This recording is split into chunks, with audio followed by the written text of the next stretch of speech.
உபாகமம் 28ஆம் அதிகாரம் 12ஆம் வசனத்தை நாம் இணைந்து கர்த்தருடைய வார்த்தைகளை நாம் வாசிப்போம்.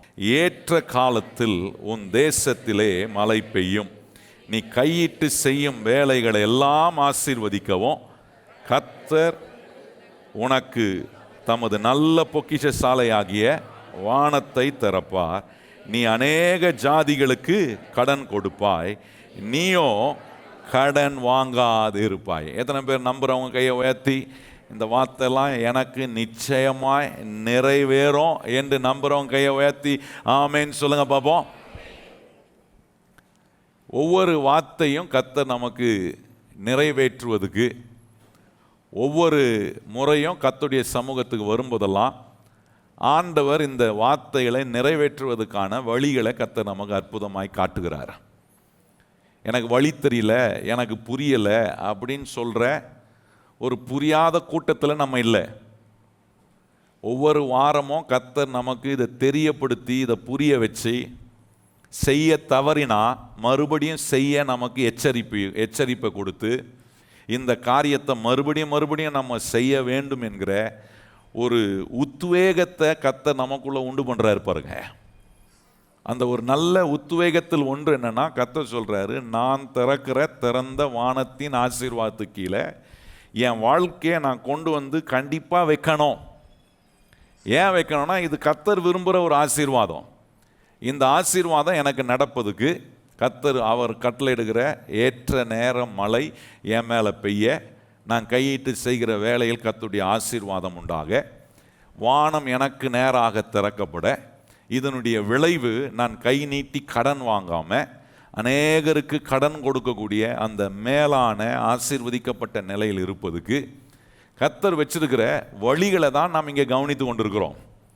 ஒவ்வொரு முறையும் கர்த்தர் இந்த வழிகளை நம்ம வாழ்க்கையில் கை கொள்வதுக்கு எவ்வளோ அனுகூலமான, எவ்வளோ டெஃபினட்டான வசனங்களை கர்த்தர் நம்ம காண்பித்து இதை நமக்கு சாத்தியமாக்க முடியும் என்பதை கர்த்தர் சொல்லியும் இந்த தேவனுடைய வழிகளை, இந்த தேவனுடைய வார்த்தைகளை நான் சந்தேகப்படாமல் கர்த்தர் சொல்கிறபடி எனக்கு நடக்கும் என்று நம்பி தேவ வழிகளில் உங்களை நீங்கள் ஒப்பு கொடுப்பீங்கன்னா நிச்சயமாக உங்கள் மேலே மழை பெய்யும், நீங்கள் கையிட்டு செய்கிற வேலையில் ஆசீர்வாதம் உண்டாகும், உங்களுக்கு நேராக வானம் திறக்கப்படும், நீங்கள் கை நீட்டுறவங்களாக இருக்க மாட்டீங்க, அநேகருக்கு கை கொடுத்து உதவுகிறவர்களாய் கர்த்தர் உங்களை ஆசீர்வதிப்பார். அப்போ அதுக்கு ஆண்டவர் நம்ம காட்டுகிற பல வழிகளில் ஒன்று இந்த நாட்களில் ஆண்டவர் நமக்கு சொல்லி கொண்டிருக்கிறது, விசுவாசம் என்கிற ஒரு பிரமாணத்தை கர்த்தர் நமக்கு கற்றுக் கொடுக்கிறார். விசுவாசம் ஒரு பிரமாணம் பாருங்க. இந்த விசுவாசத்தை வச்சு தேவன் எனக்கு நேராக வானத்தை திறப்பதுக்கான ஒரு ஆசீர்வாதம் எனக்கு உண்டாகுது.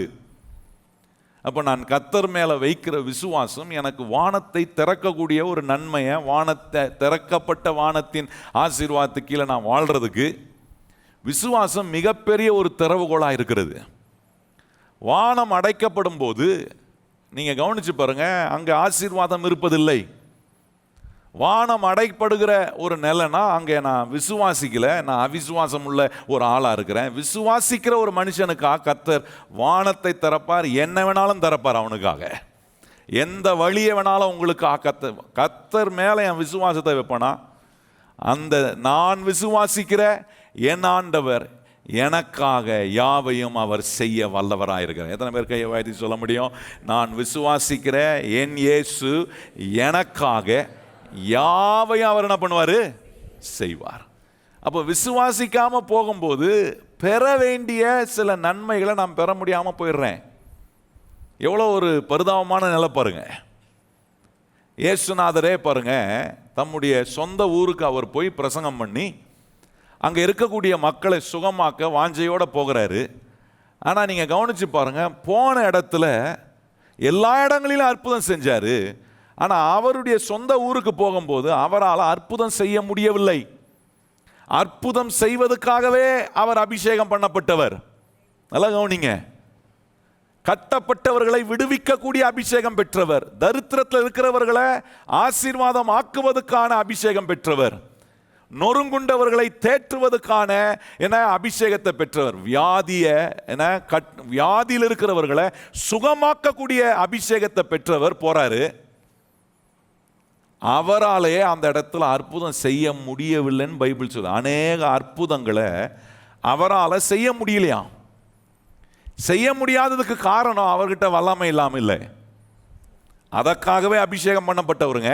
நீங்க கவனிச்சு பாருங்க. ஆனால் அங்கே ஏன் அற்புதம் செய்ய முடியலன்னா, அங்கே இருந்த ஜனங்களுடைய அவிசுவாசத்தினாலே அற்புதம் செய்ய முடியல. ஒரு சில அற்புதம் நடந்துச்சு அப்படின்னா, அங்கே இருந்த ஒரு சிலர் இயேசு என்னை சுகமாக்க முடியும் என்று நம்பினார்கள். ஆகவே அவர்கள் சுகமான. ஆனால் அங்கே இருந்த பெரும்பாலான மக்கள், இந்த இயேசுவா என்னை சுகமாக்கிட போறாரு, இந்த இயேசுவா என் வாழ்க்கையை மாத்திர போறாரு அப்படின்னு அவர் சொன்ன வார்த்தையை விசுவாசியாமல் போனதினாலே அவர்கள் அந்த அற்புதத்தை பெற முடியல. இன்னைக்கு ஒருவேளை இந்த காலை வேளையில் ஆண்டவருடைய சமூகத்துக்கு நீங்கள் பல தேவைகளோட பல பிரச்சனையோட வந்திருக்கலாம். இத்தனை நாள் மாறல, இனியா மாறிட போகுது, இனிமையா நான் ஒரு மாற்றத்தை பார்க்க போறேன் அப்படின்ற ஒரு அவிசுவாசத்தோடு நீங்கள் உட்கார்ந்துருப்பீங்கன்னா, நான் சொல்கிறேன் எதுவுமே மாறாது. ஆனால் இதுவரைக்கும் மாறல. ஆனால் இன்னைக்கு இயேசுவை நம்பினா எனக்கு எல்லாமே மாற அவர் எனக்கு உதவி செய்வார். எத்தனை பேர் அப்படி நம்புறோம்? கையை வச்சு சொல்லுங்க. ஆண்டவரே, இது வரைக்கும் மாறாதது நிறைய பார்த்துருக்கிறேன், ஆனால் இன்னைக்கு நான் நம்பி வந்திருக்கிற இயேசு எல்லாவற்றையும் மாற்ற நீர் வல்லவராய் இருக்கிறீர். என்னெல்லாம் மாறணுமோ உங்களுக்கு அதை மாற்ற அவரால் முடியும். அப்போ கவனிச்சு பாருங்க, இந்த விசுவாசம் அப்படிப்பட்ட மாற்றத்தை உண்டாக்குது. எங்கெல்லாம் ஜனங்கள் அவிசுவாசப்பட்டார்களோ அங்கெல்லாம் நீங்க கவனிச்சு பாருங்க, தேவனுடைய வாக்குத்தத்தத்தை அவர்கள் நம்பல. அந்த தேவ வாக்குத்தத்தத்தினால உண்டாகிற ஆசீர்வாதத்தை பெற முடியாமல் போய்விட்டார்கள். இன்றைக்கு ஆண்டவர் நமக்கு ஒரு வாக்குத்தத்தமா சொல்றாரு, வானத்தை உனக்கு நேரம் திறப்பேன், ஏற்ற நேரத்தில் மழை பெய்யும், நீ கையிட்டு செய்யும் வேலைகளை ஆசீர்வதிப்பேன், நீ கை நீட்டி கடன் வாங்காம அநேக ஜாதிகளுக்கு கடன். இது கர்த்தர் கொடுக்கிற ஒரு வாக்குத்தத்தம். இந்த வாக்குத்தத்தத்தின் ஆசீர்வாதம் எனக்கு வருவதுக்கு நான் என்ன செய்யணும்னா, ஆண்டவரை நம்பி, ஆண்டவர் எனக்கு சொல்ற தேவ வசனங்களை நம்பி, தேவன் எனக்கு காட்டுகிற வழிகளை நான் நம்பி என் வாழ்க்கையில நான் விசுவாசித்து கை கொள்ளும் போது மாற்றத்தை என் வாழ்க்கைக்குள்ள நான் பெறக்கூடியவனாய் கர்த்தர் என்னை மாற்றுகிறார். இப்போ கவனிச்சு பாருங்க, இப்படிப்பட்ட விதங்களில் நம்முடைய வாழ்க்கை மாற, நாம் நன்மை அடைய கர்த்தர் நமக்கு உதவி செய்யக்கூடிய தேவனாய் இருக்கிறார். அப்போ இந்த தேவன் நம்மகிட்ட விரும்புகிற ஒரு பெரிய காரியம் என்னன்னா, நான் கர்த்தர் மேலே வைக்கிற விசுவாசம். எபிரேயர் 11ஆம் அதிகாரம் என்ன 6ஆம் வசனம் சொல்லுகிறது, விசுவாசம் இல்லாமல் தேவனை பிரியப்படுத்துவது கூடாத காரியம் என்று சொல்லுகிறது. அப்போ விசுவாசம் ஒன்று தான் ஆண்டவரை பிரியப்படுத்துது பாருங்க. அவர் உண்டென்றும் அவர் தம்மை தேடுகிறவர்களுக்கு பலன் அளிக்கிறார் என்று என்ன செய்ய வேண்டும்? விசுவாசிக்க வேண்டும். இப்போ இந்த இடத்துல நம்ம கவனிக்க வேண்டிய ஒரு காரியம் கவனிச்சு பாருங்க, விசுவாசம் இல்லாமல் இருக்கும்போது அது தேவனை அது பிரியப்படுத்தக்கூடிய ஒன்றாக இல்லை, தேவனை அது கோபப்படுத்தக்கூடிய ஒன்றாக இருக்கு, தேவனை என்ன வருத்தமடைய வைக்கக்கூடிய ஒன்றாக இருக்கு. நான் விசுவாசிக்காத போதெல்லாம் நான் ஆண்டவரை டிஸ்பிளீஸ் பண்றேன், ஆண்டவரை கிரீவ் பண்றேன், ஆண்டவரை வருத்தமடைய வைக்கிறேன். நான் விசுவாசிக்காத போதெல்லாம் ஆண்டவர் என் மேல கோபம் அடையக்கூடிய காரியத்துக்கு நேராக என்னை தள்ளுகிறேன். நான் ஒவ்வொரு முறையும் விசுவாசிக்காத போது நான் என்ன செய்யறேன்னா, என் இயேசுவை, என் தேவனை அப்செட் பண்றேன், வருத்தம் அடைய வைக்கிறேன். இப்போ இன்னைக்கு இந்த காரியத்தை தான் உங்களுக்கு காண்பித்து, அதனால தான் இங்கே சொல்லியிருக்கு, ஆண்டவர் இந்த இடத்துல இந்த வார்த்தைகளை பொருள்படுத்தி காட்டுவதனுடைய முக்கியத்துவம் பாருங்க. விசுவாசம் இல்லாமல் தேவனை பிரியப்படுத்துவது கூடாத காரியம்னா, ஆண்டவர் என்ன காட்டுற, விசுவாசியாதவங்களும் அங்கே இருந்திருக்கிறாங்கன்றதை தான் அங்கே நம்ம பார்க்குறோம். ஆண்டவர் என்ன விரும்புகிறாரு, நான் விசுவாசியாத ஒரு கூட்டத்தில் இருந்துடாம விசுவாசிக்கிற ஒரு கூட்டத்தில் இருக்கணும். கையை வைத்து சொல்லுங்க, நான் எந்த கூட்டத்தில் இருக்கணும்? அவிசுவாசப்படுற கூட்டத்தில் இல்லை, விசுவாசிக்கிற கூட்டத்தில். நல்லா கையை வைத்து சொல்லுங்க, நான் எந்த கூட்டத்தில் இருக்கணும்? விசுவாசிக்கிற கூட்டத்தில் இருக்கணும். அப்போ விசுவாசிக்கிற ஒரு கூட்டத்தில் நம்ம இருக்கும்போது அது தேவனை பிரியப்படுத்துது, அது தேவனை சந்தோஷப்படுத்துது, அது தேவன் நமக்கு எல்லாவற்றையும் செய்வதற்கு ஏதுவான வேலைகளை கர்த்தர் நமக்கு அனுகூலமாக்குறார். அப்போ கவனிச்சு பாருங்க, இன்னைக்கு நம்ம தேவனை டிஸ்பிளீஸ் பண்றோமா, தேவனை கிரீவ் அடைய வைக்கிறோமா, கோபம் அடைய வைக்கிறோமா, அப்செட் ஆக வைக்கிறோமா? அப்படி இல்லாம, ஆண்டவரே என் விசுவாசம் உம்மை எப்பொழுதும் ஆண்டவரை என்மேல் பிரியம் உள்ளவனாய் மாற்றுவதற்கு உரிய ஒரு விசுவாசமாக நம்முடைய விசுவாசம் மாற சில காரியங்களை உங்களுக்கு வேதத்திலிருந்து நான் காண்பிக்க விரும்புகிறேன். பாருங்கள், இந்த எபிரேயர் 11ஆம் அதிகாரம் 6ஆம் வசனம் அங்கே சொல்லப்பட்டிருக்கிறதுடைய காரணம் என்னன்னா, விசுவாசியாதவர்களும் அங்கே இருந்திருக்கிறாங்க. அதுதான் ஆண்டவர் அங்கே ரொம்ப ஆணித்தரமாக சொல்கிறாரு, விசுவாசம் இல்லாமல் தேவனை பிரியப்படுத்துவது கூடாத காரியம் சொல்கிறார். பாருங்க, அப்போது இந்த விசுவாசம் இல்லைன்னா, விசுவாச குறைச்சல் ஒரு மனுஷங்கிட்ட இருக்கும்போது ஆண்டவர் அதை பார்த்து பிரியப்படுறதில்லை. லேக் ஆஃப் ஃபெய்த்தை ஒரு மனுஷங்கிட்ட ஆண்டவர் விசுவாச குறைச்சலை ஒரு மனுஷங்கிட்ட ஆண்டவர் பார்க்கும்போது அதை குறித்து அவர் சந்தோஷப்படுறதில்லை. அதை குறித்து அவர் என்ன அவர் நல்லதாக நினைக்கிறது இல்லை. பாருங்கள், அதை குறித்து அவர் வருத்தப்படுறார். அப்போ நான் விசுவாசிக்க வேண்டியது தான் அவருக்கு ரொம்ப பிரியமானதாக இருக்குது. நான் என் விசுவாசத்தை வச்சு கர்த்தரை பிரியப்படுத்தின ஒழிய என் விசுவாச குறைச்சல், என்னுடைய லேக் ஆஃப் ஃபெய்த் மூலமாக நான் ஆண்டவர் என்ன செய்யக்கூடாது, டிஸ்பிளீஸ் பண்ணக்கூடாது, கிரீவ் அடைய வைக்கக்கூடாது, வருத்தம் அடைய வைக்கக்கூடாது, கோபம் அடைய வைக்கக்கூடாது. இதெல்லாம் நான் செய்யாமல் வைத்துக்கொள்வதுக்கு நான் கர்த்தர் மேலே உள்ள விசுவாசத்தை நான் ஒவ்வொரு நாளும் ஸ்ட்ராங் ஆக்கிறதுக்கு இந்த வசனத்தை கேட்க கேட்க எனக்குள்ள இருக்கிற கர்த்தர் மேலே உள்ள விசுவாசம் பலனடைய நம்ம சில காரியங்களை நம்ம கேட்டு நம்ம அறிந்து கொள்ள வேண்டியது ரொம்ப முக்கியம். பாருங்கள், எபிரேயர் 3ஆம் அதிகாரத்தில் கவனிச்சிங்கன்னா அங்கே ஆண்டவர் விசுவாசம் இல்லாமல் விசுவாச குறைச்சல் உண்டான காரியங்களை குறித்து சொல்கிறார். பாருங்க, 12ஆம் வசனத்திலிருந்து சில வசனங்களை நாம் இணைந்து வாசிப்போமா? எபிரேயர் 3ஆம் அதிகாரம் 12ஆம் வசனத்திலிருந்து பாருங்கள். இங்கே என்ன காட்டுறாருன்னா, விசுவாச குறைச்சல் உள்ளவர்கள் இருந்திருக்கிறார்கள். அவர்களை குறித்து ஆண்டவர் சந்தோஷப்படலை. இன்னைக்கு நம்முடைய வாழ்க்கையில் எங்கேயாவது விசுவாச குறைச்சல் இருக்குமானால் ஆண்டவர் அதை குறித்து சந்தோஷப்பட போகிறதில்ல. அதை நம்ம சரி செய்வதுக்கு தான் இந்த காரியங்களை கர்த்தர் நம்ம காண்பிக்கிறார். வாசிப்போமா? 12ஆம் வசனத்தில், சகோதரரே, ஜீவன் உள்ள தேவனை விட்டு விலகுவதற்கு ஏதுவான அவிசுவாசம் உள்ள பொல்லாத இருதயம் உங்களில் ஒருவருக்கும் இராதபடிக்கு நீங்கள் எச்சரிக்கையாய் இருங்கள். உங்களில் ஒருவனாகிலும் பாவத்தின் வஞ்சனையினாலே கடினப்பட்டு போகாதபடிக்கு இன்று எண்ணப்படும் அளவும் நாள்தோறும் ஒருவருக்கு ஒருவர் புத்தி சொல்லுங்கள். நாம் ஆரம்பத்திலே கொண்ட நம்பிக்கையை முடிவு பரிந்தும் உறுதியாய் பற்றி கொண்டு இருப்போமாகில் கிறிஸ்துவினிடத்தில் பங்குள்ளவர்களாய். நல்லகவனி என்ன சொல்றார் பாருங்க, பொல்லாத இருதயம் உள்ள ஒரு மனுஷன் எப்படிப்பட்டவனா இருக்கிறான்னா, கர்த்தர் மேல உள்ள விசுவாசம் அவனுக்கு பெருசா இல்லை. பாருங்க, அவன் அந்த விசுவாச குறைச்சல் அவனுடைய வாழ்க்கையில் உண்டாகுது. ஜீவன் உள்ள தேவன் மேல வைக்க வேண்டிய நம்பிக்கையை தள்ளி விட்டுட்டு வாழ்ற ஒரு மனுஷனை குறித்து ஆண்டவர் அங்கே சந்தோஷப்படலை. நீங்கள் அந்த 14ஆம் வசனத்தை வாசித்தோம்னா அங்கே பாருங்க சொல்லியிருக்கு, நாம் ஆரம்பத்திலே கொண்ட நம்பிக்கையை முடிவு பரிந்தும் உறுதியாய் பற்றி கொண்டு இருப்போமாகில். நல்லா கவனித்து பாருங்க, ஆரம்பத்தில் கொண்ட நம்பிக்கையை உறுதியாய் பற்றி கொண்டு இருப்போமாகில். ஆண்டவர் மேல வச்ச அந்த நம்பிக்கை உறுதியானதாய் என்ன இருக்கணும். அந்த விசுவாசம், அந்த நம்பிக்கைன்றது விசுவாசம். கர்த்தர் மேல நான் வைக்கிற விசுவாசம், நம்பிக்கை எப்படி இருக்கணும்ன்றாருன்னா உறுதியாக இருக்கணுமா. ஆரம்பத்தில் எப்படி கொண்டு வந்து இயேசுவின் மேல் நம்பிக்கை வச்சனோ அந்த நம்பிக்கையில் கடைசி வரைக்கும் நான் உறுதியாக இருக்கணும். பாருங்க, அப்படி உறுதியாக இருந்தா கர்த்தர் சொல்றாரு அதே வசனத்தில், நாம் உறுதியாக இருப்போமானால் கிறிஸ்துவினிடத்தில் பங்குள்ளவர்களாய் இருப்போம். நல்லா கவனிங்க, உறுதியாக இருந்தா ஆரம்பத்தில் நான் ஆண்டவர் இயேசுவின் மேல வச்ச அந்த நம்பிக்கையில நான் கடைசி வரைக்கும் உறுதியா இருப்பேனா, எனக்கு அதுல பலன் உண்டாகும். கிறிஸ்துவினிடத்துல நான் பங்குள்ளவனாய் மாறுறேன்.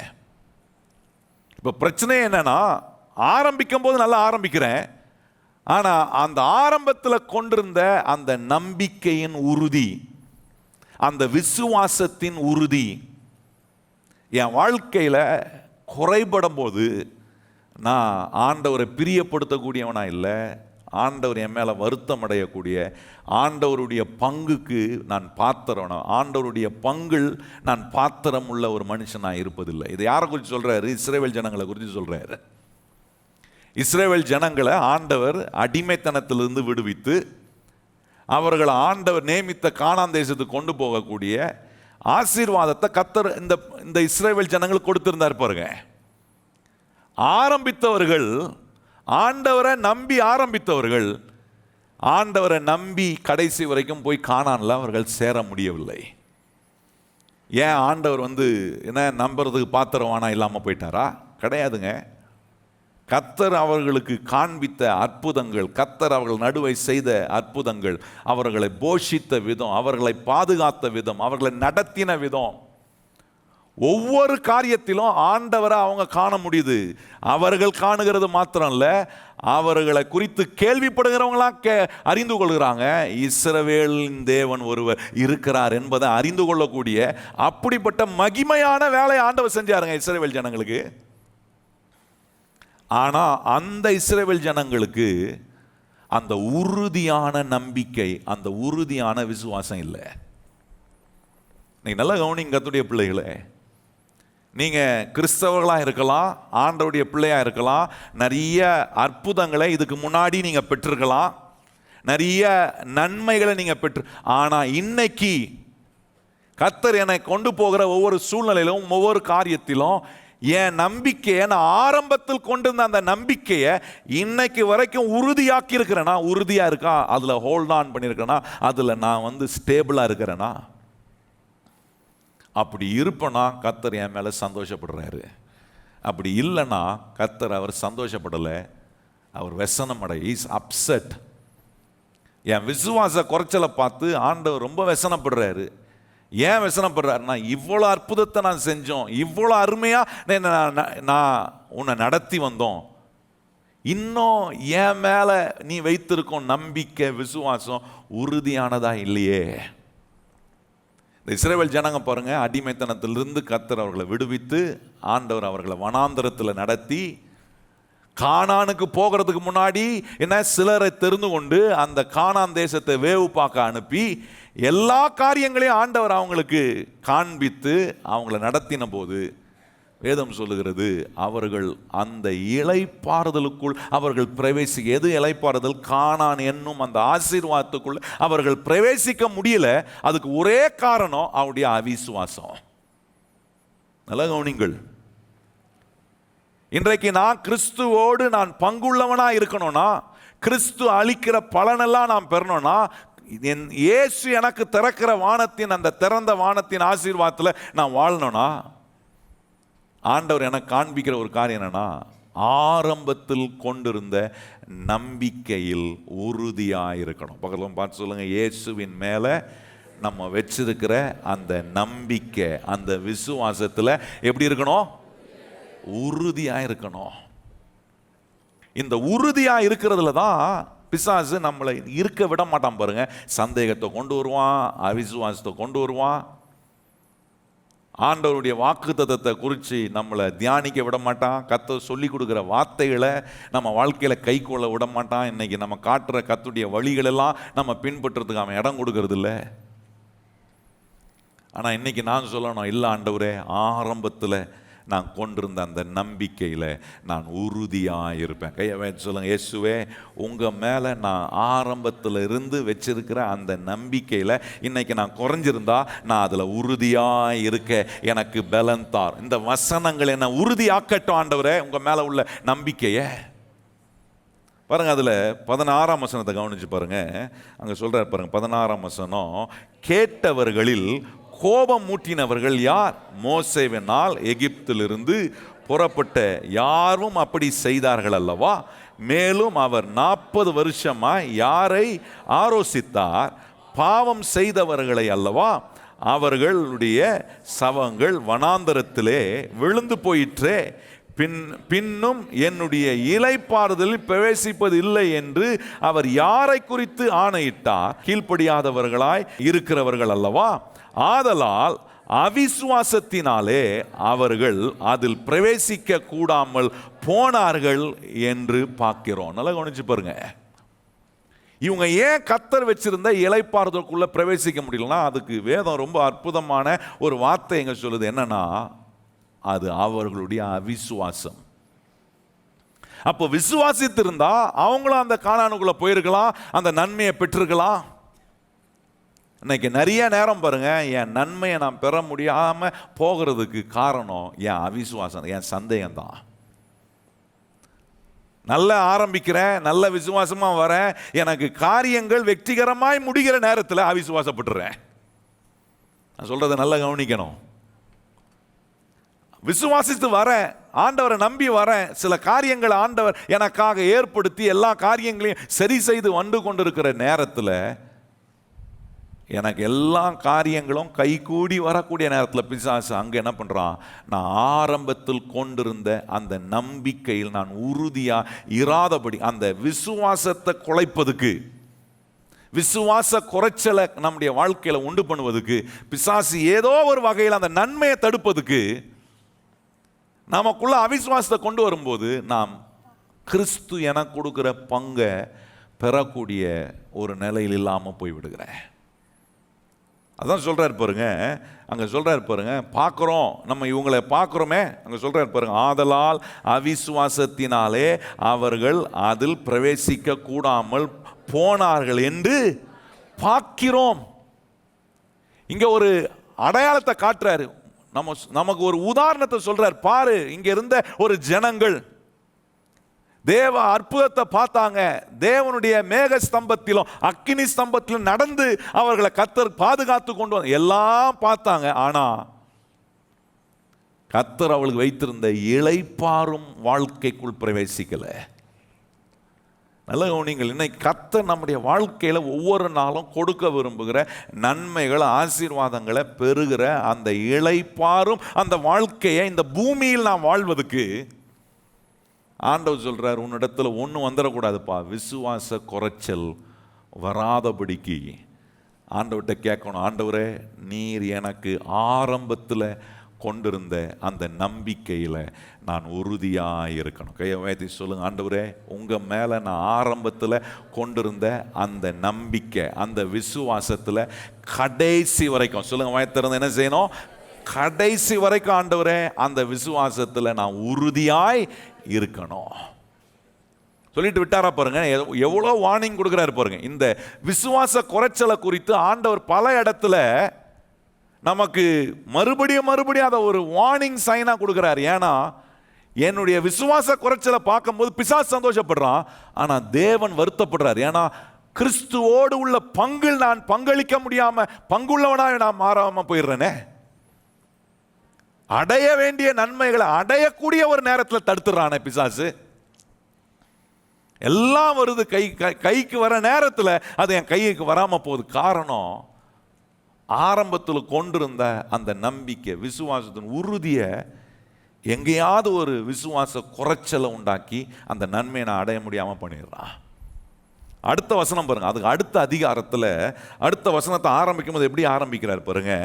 ஆனபடினாலே அவர்களுடைய இளைப்பாறுதலில் பிரவேசிப்பதற்கு ஏதுவான வாக்குத்தத்தம் நமக்கு உண்டாயிருக்க உங்களில் ஒருவனும் அதை அடையாமல் பின்வாங்கி போவானாக காணப்படாதபடிக்கு பயந்திருக்க கடவுள். நல்லா கவனித்து பாருங்க. இப்ப நமக்கு சொல்றாரு, அவங்கள பார்த்தீங்களா? இந்த 3ஆம் அதிகாரம் 12ஆம் வசனத்திலிருந்து கவனிச்சிங்கன்னா இஸ்ரவேல் ஜனங்களை காட்டுறாரு. 40 வருஷமா அவங்கள நான் எப்படி நடத்தி வந்தேன், ஆனால் இவங்க 40 வருஷமா என்னை அப்செட் பண்ணாங்கன்றார் ஆண்டவர். அதுதான் சொல்றாரு அவர். 40 இயர்ஸா ஆண்டவரை அப்செட் பண்ணிட்டு வருத்தம் அடைய வச்சுக்கிட்டே, என்ன ஆண்டவரை வெசனம் அடைய ஆலோசித்தார்கள். அப்படின்னா ஆண்டவரை கிரீவ் பண்ணிட்டே இருந்தாங்க பாருங்க. ஆண்டவரை சந்தோஷப்படுத்தல. ஆண்டவர் எத்தனையோ அற்புதங்களை செய்கிறார், எத்தனையோ அடையாளங்களை காட்டுறார். அதை பார்த்து ஆண்டவர் மேல உள்ள நம்பிக்கையை உறுதியாக்குறதுக்கு பதிலாக 40 வருஷம் ஆலோசித்தாங்க. அப்படின்னா கிரீவ் பண்றாங்க, அப்செட் பண்றாங்க, டிஸ்பிளீஸ் பண்றாங்க. இன்னைக்கு நான் ஆண்டவருடைய பிள்ளையா எப்படி இருக்கிறேன்?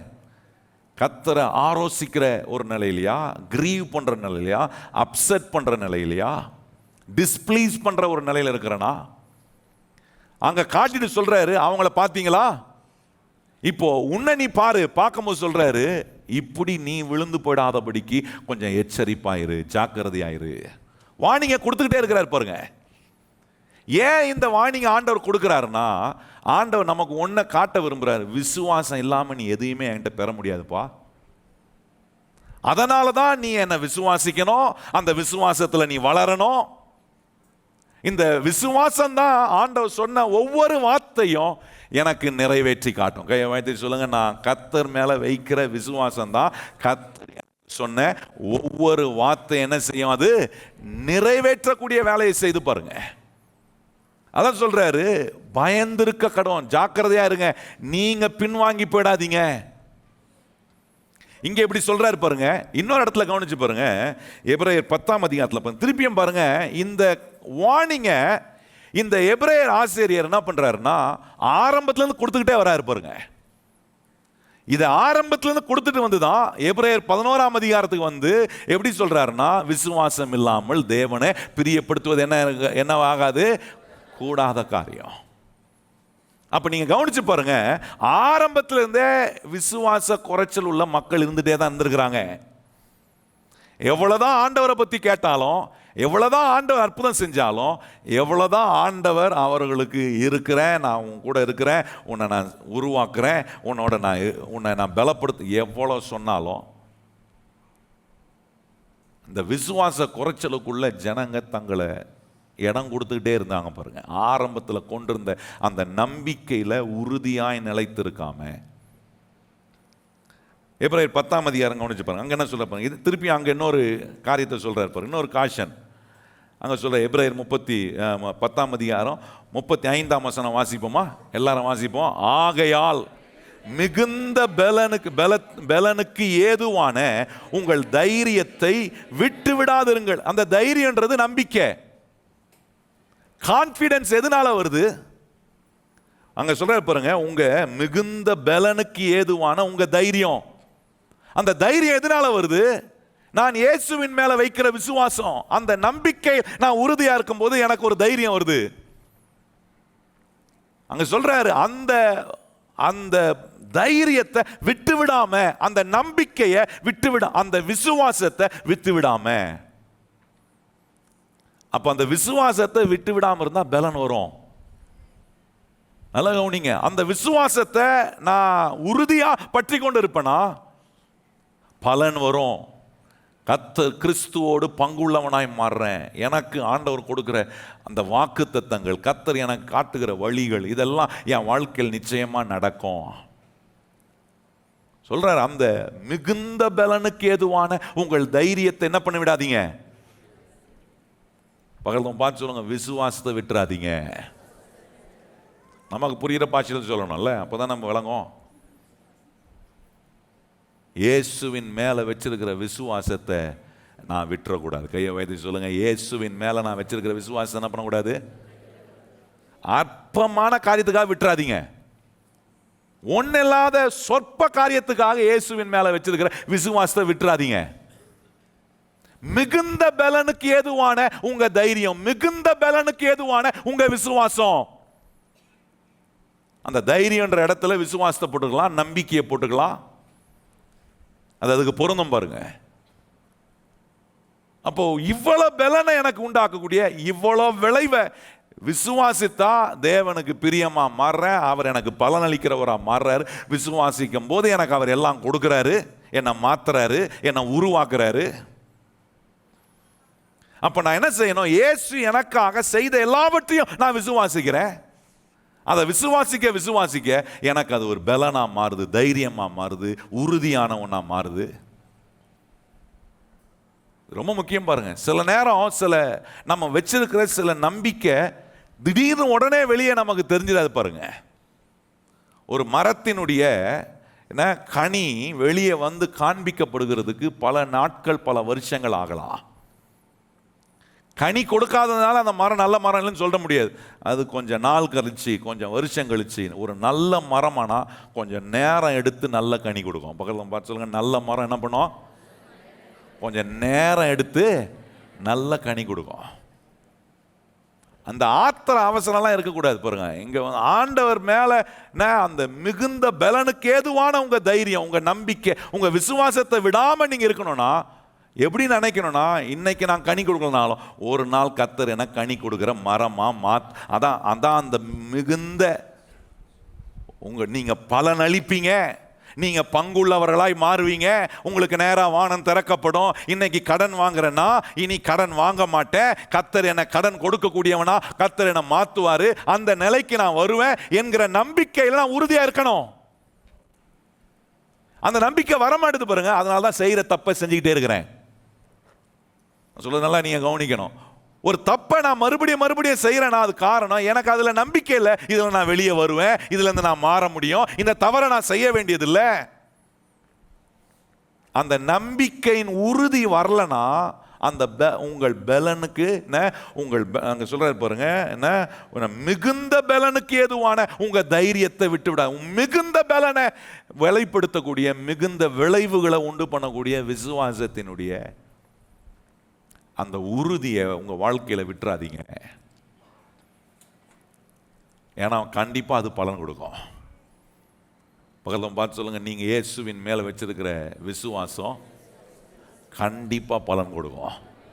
நல்லா சொல்லுங்க, வாயை திறந்து பக்கத்துல பார்த்து, நீங்க இயேசுவின் மேல இருக்கணும்னு சொல்லுங்க, நீங்க இயேசுவின் மேல வச்சிருக்கிற விசுவாசம் கண்டிப்பா பலன் கொடுக்கும். உங்களை நல்ல மரமா நல்ல கனி கொடுக்கக்கூடிய ஒரு பாத்திரமா கர்த்தர் மாத்துவார். ரொம்ப முக்கியம் பாருங்க.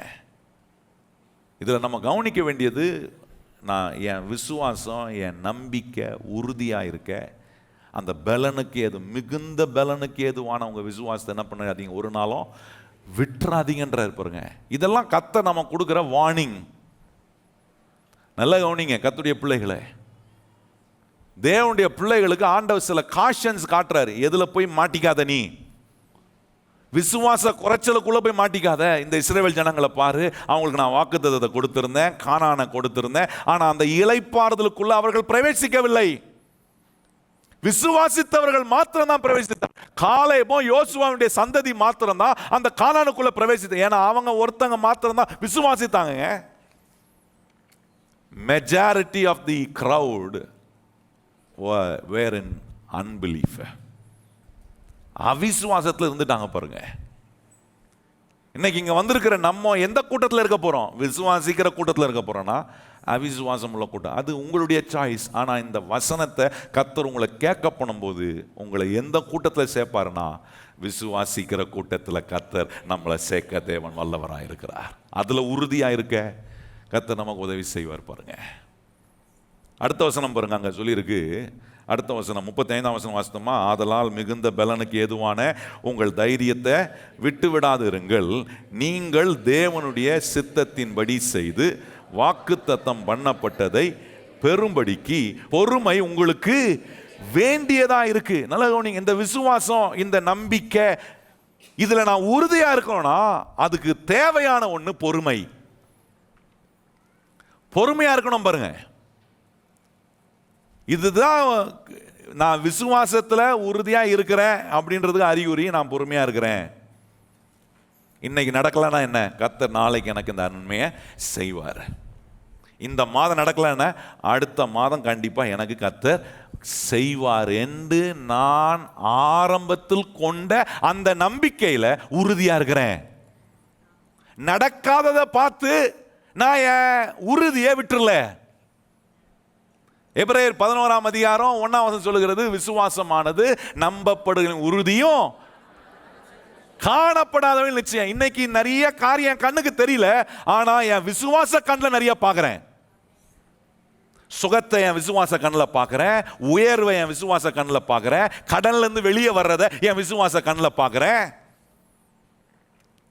அந்த விசுவாச கண்ணில் நான் பார்க்கிறத ஒரு நாள் என் நெஜ கண்ணில் காணும்படி கர்த்தர் எனக்கு அதை வாய்க்க பண்ண அவர் உண்மை உள்ள தேவனாய் இருக்கிறார் என்று அந்த தேவன் மேல உள்ள விசுவாசத்துல அந்த நம்பிக்கையில நான் உறுதியா இருக்கிறேன். எப்படி உறுதியா இருக்கிறேன்? நான் பொறுமையா இருக்கிறேன். இதை கர்த்தர் எனக்கு நிச்சயமா செய்யற ஒரு நேரத்தை கர்த்தர் எனக்கு வச்சிருக்கிறாருன்னு பொறுமையா இருக்கிறேன்.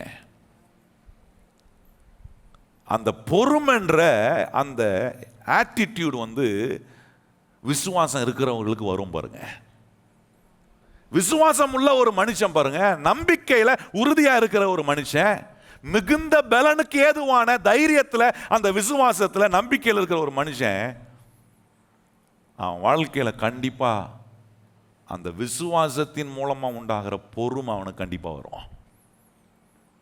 இன்னைக்கு பாருங்க, கிறிஸ்தவ வாழ்க்கையில பொறுமை இருக்கிறது இல்லை. ஏன்னா விசுவாசம் இல்லை, விசுவாசத்துல உறுதியா இல்லை. மிகுந்த பலனுக்கு ஏதுவான விசுவாசத்தை நான் விட்டுறேனே, விசுவாசத்தை நான் விட்டுட்டா பொறுமை போயிடுச்சு, எனக்கு பொறுமையே வராது. நல்லா கவனிச்சு பாருங்க. இன்னைக்கு எதை எடுத்தாலும் ஆத்திர அவசரமா செய்யறது தானே எல்லா ஜனங்களும் இப்போ விரும்புகிறோம். நிதானமா பொறுமையா செய்யணுன்ற எண்ணம் வரமாட்டுதே. வராமல் இருக்கிறதுக்கு ஒரு காரணம், இன்னைக்கு உலகமும் வேகம் ஆயிடுச்சு பாருங்க. நம்ம கொஞ்சம் ஸ்லோவா பண்ணா, என்ன நீ ரொம்ப ஸ்லோவா இருக்கிற அப்படின்னு கேட்குறாங்க. ஒரு காலத்தில் சொன்னாங்க, slow and steady wins the ரேஸ்னாங்க. சொன்னாங்களாங்க, ஆமை மாதிரி இருக்கணும், முயல் மாதிரி போனாக்கிறோம், ஆமை கடைசியில் ஜெயிக்கும்னு சொன்னாங்க. இப்போ என்ன சொல்றாங்க, ஆமை மாதிரி இருந்தால் வேஸ்ட்டு, பொறுமையெல்லாம் இருக்கக்கூடாது, பொங்கி எலும்பு. எவ்வளோ நேரம் நீ பொறுமையாக இருப்ப? பொங்கி எழும்ப வேண்டிய காலம் கிடையாதுங்க.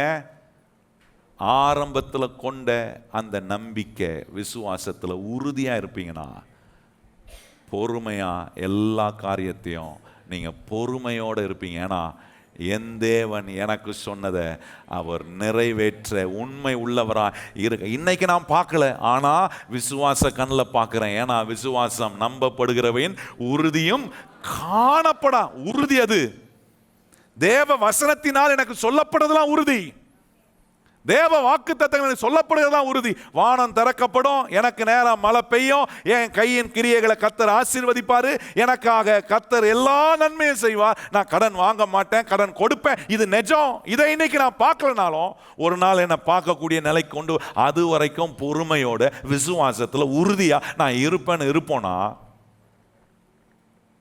கர்த்தர் உங்களை எல்லார் முன்னாடியும் சுகந்தரிக்கிறவர்களாய் கர்த்தர் உங்களை காண்பிப்பார். எத்தனை பேர் அப்படி இருக்கணும்னு விரும்புகிறோம்? கையை வைத்து சொல்லுங்க. ஆண்டவரே, நான் எல்லார் முன்பாகிலும் நீர் என்னை சுகந்தரிக்கிறவனாய் காண்பிக்கிற சாட்சியை நான் பெறணும் ஆண்டவரே. அது என்ன மாதிரி சாட்சி பாருங்க. இன்னைக்கு நிறைய பேருக்கு என்னன்னா, ட்ரை பண்ணி பார்ப்போம்.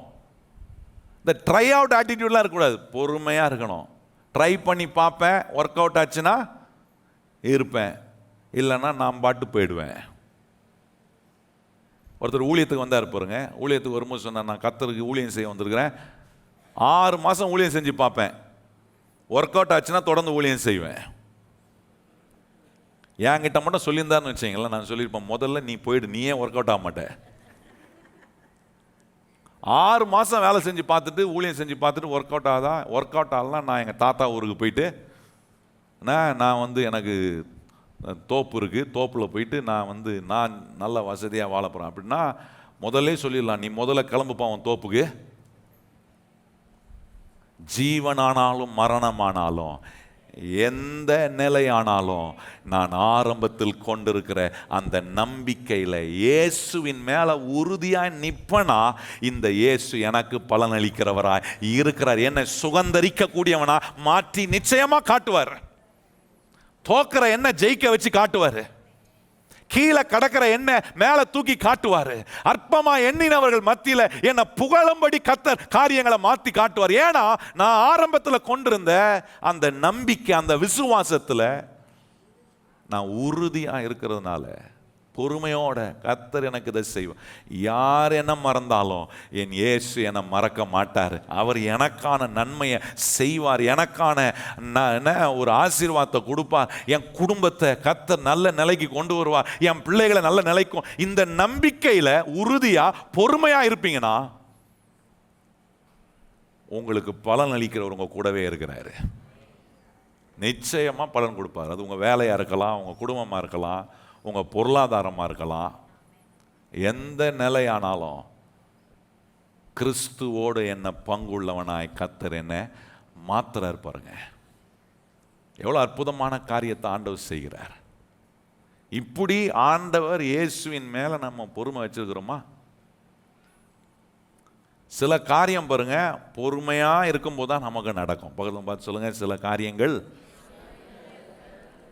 அந்த இயேசுவின் மேலே வச்சிருக்கிற விசுவாசம், அந்த நம்பிக்கை உறுதியாக இருக்க இருக்க பொறுமையாக இருப்போம் பாருங்க. எனக்கு தெரியும், நான் பொறுமையாக இருக்கிறேன்னா எனக்கு ஏதோ ஒரு பெரிய நன்மை நடக்க போகுது அப்படின்றத எனக்குள்ள ஆண்டவர் உணர்த்திக்கிட்டே இருப்பார். எல்லாம் சொல்லுவாங்க, என்னென்னமோ சொல்லுவாங்க, நம்மளை உசுப்பி விட, நம்மளை ஆத்திரப்பட வைக்க எல்லாம் பண்ணுவாங்க பாருங்க. ஆனால் கர்த்தர் சொல்வார், பொறுமையாக இரு, நான் உன் கூட இருக்கிறேன். அவசரப்பட்டு வாயை திறந்து எதுவும் பேசிடாத, பொறுமையாக இரு. அப்படி சொல்லும் போது நீங்கள் ஒன்று உணரலாம், ஏதோ ஒரு பெரிய அற்புதத்தை, ஏதோ ஒரு பெரிய உயர்வை, ஏதோ ஒரு பெரிய மேன்மையை கர்த்தர் எனக்கு கொடுக்க போகிறார், எனக்கு பலன் அளிக்கிறவர் என் கூட இருக்கிறார் என்கிற அறிகுறி நமக்கு உண்டாகும் போது, நான் சொல்கிறேன், அதை நிரூபித்து காட்டுகிற தேவன் நம்ம கூடவே இருக்கிறார். இந்த பொறுமை ரொம்ப முக்கியமானது கிறிஸ்தவ ஜீவி. விசுவாசத்தில் உறுதியாக இருக்கிறவங்களுக்கு பொறுமை வரும். கையை வச்சு சொல்லுங்க, விசுவாசத்தில் உறுதியாக இருக்கிற எனக்கு என்ன கொடுப்பார் கர்த்தர்? பொறுமையை கொடுப்பார். பொறுமையாக இருக்கணும் பாருங்க. உலகத்தில் ஒரு குழந்தைய பெற்றெடுக்கணும்னா கர்ப்பம் தரித்து 9 மாதம் 10 மாதம் கர்ப்பத்தில் குழந்தைய தூக்கி சுமந்து அதுக்கு பிறகு தான் குழந்தைய வெளியே கொண்டு வரும். அதுக்கு ஒரு காலம் இருக்கு பாருங்க. நீங்கள் போய் ஆண்டவர்கிட்ட ஒரு டீல் போட முடியுமா? ஆண்டவரே 10 நாளில் நீர் என் வயிற்றுலேருந்து குழந்தைய கொண்டு வரணும்னா, ஆண்டவர் சொல்லுவா, கடைக்கு போ, பொம்மை குழந்தைய வாங்கி வச்சுக்கோன்னு. அதெல்லாம் நடக்காது பாருங்க. சிலர் ரொம்ப திறமைசாலிங்க, ஆண்டவர்கிட்ட கேட்பாங்க, ஆண்டவரே எனக்கு குழந்தெல்லாம் வேணாம் ஆண்டவரே, நீர் ஆதாமை உண்டாக்கும் போது எப்படி வளர்ந்த ஒரு மனுஷனை உண்டாக்குனீரோ அது மாதிரி ஆண்டவரே நீர் எனக்கு கொடுக்குற குழந்தையும் வளர்ந்த குழந்தையாக கொடுத்துரும். அப்போ நான் அதுக்கு குளிப்பாட்ட வேண்டியதில்லை, அதுக்கு நான் ஊட்ட வேண்டியதில்லை, அதுக்கு நான் அதை பண்ண வேண்டியது இதை பண்ணல, எல்லாம் அதுவே பார்த்துக்கும் ஆண்டவரே. ஆண்டவர் சொல்ல, இல்லை இல்லை, சில காரியத்தை பொறுமையாக சில ப்ராசஸில் நம்ம போகணும்னு ஆண்டவர் நியமித்திருக்கிற அந்த வழியில் போகும்போது நம்மளை கர்த்தர் ரொம்ப பொறுமைசாலியாக கர்த்தர் மாற்றுவார். குடும்ப வாழ்க்கையில் பொறுமைசாலி ஆகிடுவீங்க. பொறுப்புகள் மத்தியில் பொறுமைசாலி. இந்த ஆக்ரோஷப்படுறது என்ன, இந்த ஆர்வ கோளாறாக இருக்கிறதெல்லாம் கொஞ்சம் குறையும். விசுவாசத்தில் உறுதியாக இருக்கக்கூடியலாம் மாறிட்டீங்கன்னா ரொம்ப நிதானம் வந்துடும், ரொம்ப பொறுமையாக காரியங்களை கையாடுவீங்க. அதை தான் இங்கே எச்சரிக்கிறாரு இந்த எபிரேயர் ஆசிரியர். என்ன செய்கிறார் பாருங்க, இந்த தேவ மனுஷன் எச்சரிக்கிறார், இதை குறித்து அப்படியே ஒரு எச்சரிப்பை கொடுக்கிறார். இந்த பொறுமை அவர்கள் இழந்ததுனால ஆத்திரப்பட்ட இஸ்ரவேல் ஜனங்க ஏன் அந்த இளைப்பாறுதலுக்குள் பிரவேசிக்க முடியலன்னா, ஆத்திரம், பொறுமை இல்லை அவர்களிடத்துல. தேவன் மேல அவர்கள் தங்கள் வைத்திருந்த நம்பிக்கையில உறுதியா இருக்க முடியாமது காரணம் என்னன்னா, ஒரு பிரச்சனையை பார்த்தவொடனே ஆக்ரோஷப்படுறான், ஒரு காரியம் நடக்கல உடனே ஆண்டவர்கிட்ட அவன் உடனே தன்னுடைய கோபத்தை, தன்னுடைய எதிர்ப்பை அவன் காட்டுறான் பாருங்க. இதுக்கா எங்களை இங்க கொண்டு வந்தார் ஆண்டவர்? இதுக்கு நாங்க எகிப்திலே இருந்து நாங்க செத்து இருக்கலாமே, இங்க வனாந்திரத்தில் சாகிறதுக்கா? பேசினாம் பாருங்க வாயத்திறந்து. பொறுமையை இழந்து இன்றைக்கு நம்முடைய வாழ்க்கையின் சூழ்நிலையில, குடும்பத்தில், உறவுகளில் பொறுமையை இழந்து நம்ம வார்த்தைகளை பேசுகிறோமா, அது இளைப்பாறுதலுக்குள்ள கர்த்தர் இந்த பூமியில நான் அனுபவிக்கக்கூடிய சுகந்தரிக்க வேண்டிய இளைப்பாறுதலுக்கு பாருங்க, அதை அனுபவிக்க முடியாம ஆக்கிடுறான் பிசாசு. இஸ்ரவேல் ஜனங்கிட்ட நம்ம கற்றுக்கொள்ள வேண்டிய பாடம் அது. வாயை திறந்து இப்போதான் ஒரு அற்புதம் செஞ்சு ஆண்டவர் சிவந்த சமுத்திரம் தாண்டி வந்திருப்பாரு, உடனே இன்னொரு தடையை பார்த்த உடனே முறுமுகிறான். ஏன்னா அவங்ககிட்ட விசுவாசத்தின் உறுதி, அந்த பொறுமை இல்லை. நான் யாரா இருக்கிறேன்? முறுமுறுக்கிற ஒரு கிறிஸ்தவனா இருக்கிறேனா? உட்கார்ந்து வசனத்தை கேட்டுட்டு போறேன், வாழ்க்கையில சில காரியங்கள், சவால்கள், சில எதிர்ப்புகளை சந்திக்கும் போது ஒன்னும் நடக்க மாட்டேது. இந்த ஆண்டவரை நம்பி நம்பி என்ன பிரயோஜனம்? இந்த ஆண்டவர் கண்ணு இருக்கா? அவர் என்ன பார்க்கிறாரா? அவர் எனக்கு ஏதாவது செய்வாரா? எனக்கு நம்பிக்கை இல்லை, முறுமுறுக்கிறேன், பொறுமையை இழந்துட்டேன். மிகுந்த தைரியத்துக்கு ஏதுவான உங்க விசுவாசத்தை, உங்க நம்பிக்கையை, அந்த நம்பிக்கையை விசுவாசம் உண்டாக்கக்கூடிய பொறுமையை நான் விட்டுறேனே.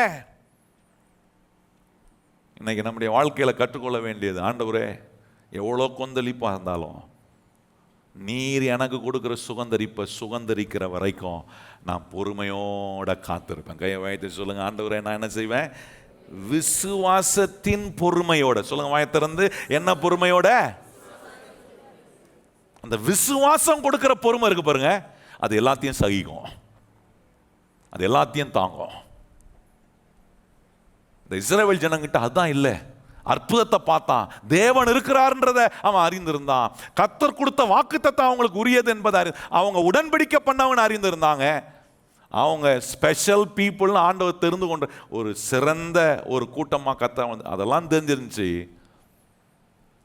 ஆனால் அவர் மேலே, வாக்கு பண்ணவர் மேலே, நடத்துகிறவர் மேலே, அற்புதம் செய்கிறவர் மேலே வைக்க வேண்டிய விசுவாசத்தின் உறுதியில் அவர்கள் இல்லாமல் போனதுனால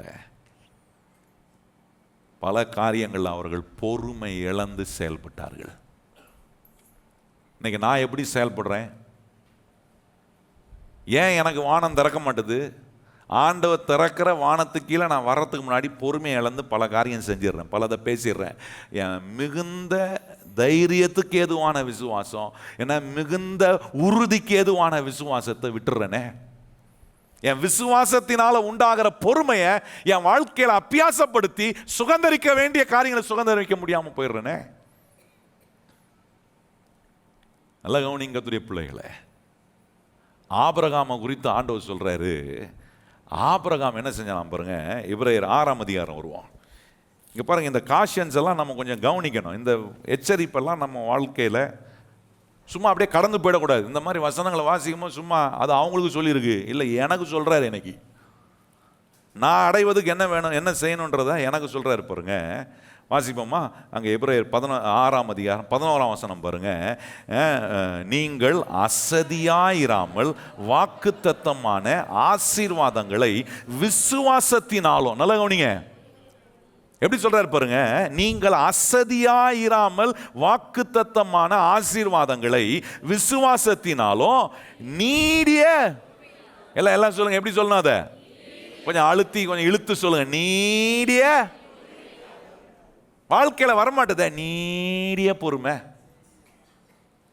டபக்குன்னு ஆத்திரம் வருது, டபக்குன்னு வாயிலிருந்து வார்த்தையை கொப்பளிச்சிடுறேன். ஆனா இங்க சொல்றாரு, விசுவாசத்தினாலும் நீடிய பொறுமையினாலும் சுதந்தரித்து கொள்ளுகிறவர்களை பின்பற்றுகிறவர்களாய். என்ன சொல்றாரு? நீடிய பொறுமையில பின்பற்றின, நீடிய பொறுமையில என்ன சில வாக்குத்தத்தத்துல பெற்றாங்க பாருங்க, சில காரியங்களை அவங்க வாழ்க்கையில கர்த்தர் செஞ்சாரு பாருங்க, அவங்கள கரெக்டா ஃபாலோ பண்ணுங்கன்றாரு. இப்போ இங்க சொல்லப்பட்டிருக்கிற வார்த்தை எபிரேயர் 3ஆம் அதிகாரத்துல வாசம் பாருங்க, இஸ்ரவேல் ஜனங்களுக்கு சொல்றாரு, அவரை ஃபாலோ பண்ணாதன்றாரு. விசுவாசத்தினாலும் நீடிய பொறுமையினாலும் கர்த்தர் கொடுத்த வாக்குத்தத்தத்தை அவர்கள் சுகந்தரிக்கலையே. ஆண்டவர் சொல்ற, அவங்கள பார்த்துட்ட, அது மாதிரி நீ இருக்காதபடி ஜாக்கிரதையாயிரு. இப்ப சொல்றாரு, இங்க ஒரு என்ன உதாரணத்தை காட்டுறாரு.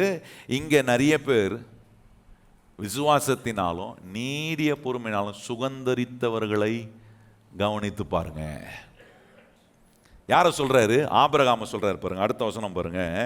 உங்களுக்கு நம்பிக்கையின் பூரண நிச்சயம் உண்டாகும்படி நீங்கள் யாவரும் முடிவு பரியந்தம் அப்படியே ஜாக்கிரதையாய் காண்பிக்க வேண்டும் என்று ஆசையாயிருக்கிறோம். ஆபிரகாமுக்கு தேவன் வாக்குத்தத்தம் பண்ணின போது ஆணையிடும்படி தம்மிலும் பெரியவர் ஒருவரும் இல்லாதபடியினாலே தமது பேரில் தானே ஆணையிட்டு, நிச்சயமாகவே நான் உன்னை ஆசீர்வதிப்பேன், உன்னை பெருகவே பெருக பண்ணுவேன் என்றார். அந்தபடியே அவன் பொறுமையாக காத்திருந்து வாக்குத்தத்தம் பண்ணப்பட்டதை ஆபிரகாமை குறித்து சொல்றாரு. பொறுமையாய் காத்திருந்து. ஆபிரகாமுக்கு ஆண்டவர் 75 வயது இருக்கும்போது சொன்னாரு, நான் உனக்கு ஒரு குமாரனை கொடுப்பேன் பான்னாரு. சொல்லி 25 வருஷம் கழிச்சு கொடுக்குறாரு. நான் கேட்கிறேன், உங்களுக்கு கர்த்தர் தான் ஒன்று சொல்லி 25 வருஷம் கழிச்சு கொடுத்தா நீங்க இருப்பீங்களா? முதல்ல ஊழியத்துக்கு சேர்த்து வந்தா சொன்ன பார்த்தீங்களா, 6 மாசம் ட்ரை பண்ணுவேன். இது எப்படின்னா என்ன நினச்சிக்கிறாங்கன்னா, கடைக்கு போனா ட்ரையல் ரூம்னு ஒன்று வச்சிருப்பான், பார்த்துருக்கீங்களா? அந்த காலத்தில் ட்ரையல் ரூம்னுவாங்க, இப்போ வந்து ஃபிட்டிங் ரூம்ன்றாங்க. என்னென்னமோ போடுறான். நிறைய பேர் நினச்சிக்கிறாங்க விசுவாசம் வந்து நம்ம உடைய ட்ரை பண்ணுற மாதிரி போட்டு பார்ப்போம், ஃபிட் ஆச்சுன்னா வச்சுக்கலாம், இல்லைனா அப்படி நினைக்கிறவங்களுக்கு ஃபிட்டே ஆகாது. நல்லா கவனிங்க. எனக்கு ஃபிட் ஆகுதோ இல்லையோ, விசுவாச நம்பிக்கையில் நான் உறுதியாக இருப்பேன். ஏன்னா இந்த தேவன் எனக்கு சொன்னதை நிறைவேற்ற அவர் உண்மை உள்ளவராக இருக்கிறார். 25 வருஷம் காத்திருந்தாங்க. 100 வயதில் கர்த்தர் கொண்டு வந்து அவன் கையில் ஈசாக்க கொடுக்குறாரு. எப்படி இருந்துருங்க கொஞ்சம் யோசிச்சு பாருங்க. அவன் உள்ளம் 25 வருஷம் விசுவாசத்தினாலும் நீடிய பொறுமையினால் என்ன பண்ணியிருந்தான்? காத்திருந்தான். நீங்க பயந்துடாதீங்க. ஒருவேளை ஆண்டவர் நம்ம கொடுக்குற ஆசீர்வாதம் 25 வருஷம் ஆகும் போலகுதே அப்படின்னு பயப்படாதீங்க. இங்க என்ன காண்பிக்கிறாரு?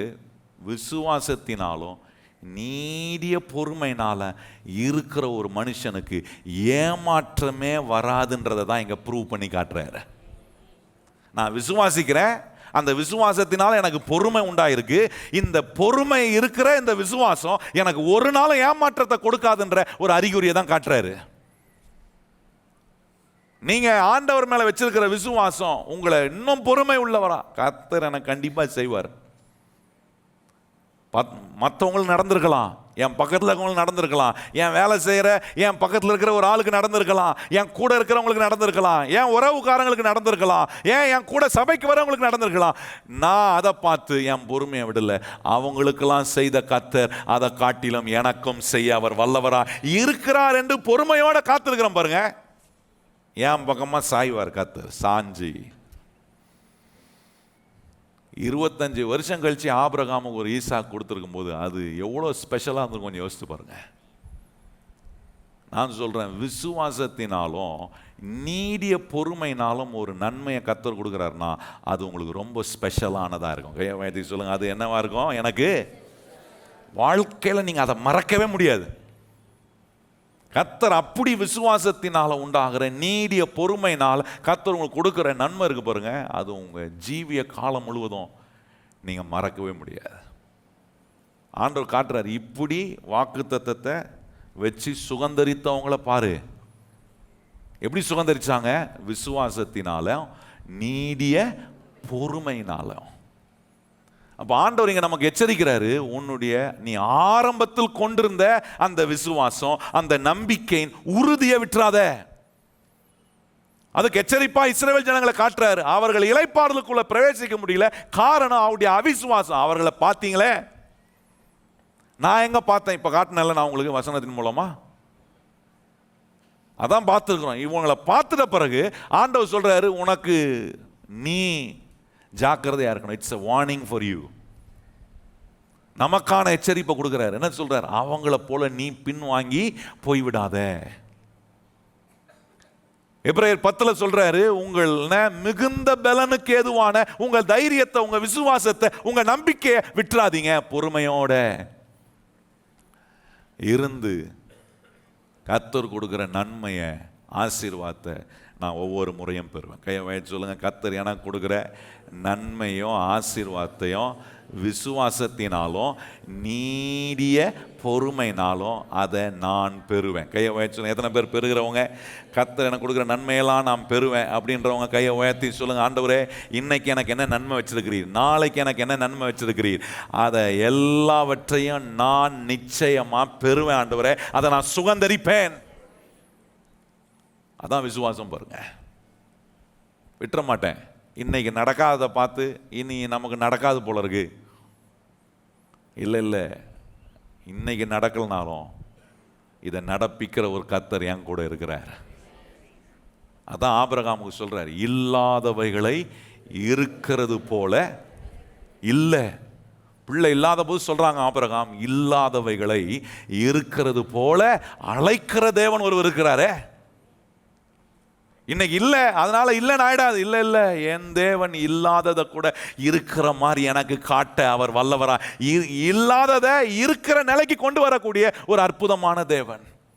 சுகம் இல்லையா, சுகத்தை கொண்டு வர அவர் அற்புதமான தேவன். வெற்றி இல்லையா, வெற்றியை கொண்டு வரக்கூடிய அற்புதமான தேவன். சமாதானம் இல்லையா, சமாதானத்தை கொண்டு வரக்கூடிய தேவன். நிம்மதி இல்லையா, நிம்மதியை கொடுக்கக்கூடிய தேவனுங்க. இந்த தேவன் மேல ஆரம்பத்தில் இருந்து நான் கொண்டிருக்க என் நம்பிக்கையை, என் விசுவாசத்தை உறுதியாக்கிக்கிட்டே தான் இருக்கணும் ஒழிய அதை நான் விட்டுறக்கூடாது.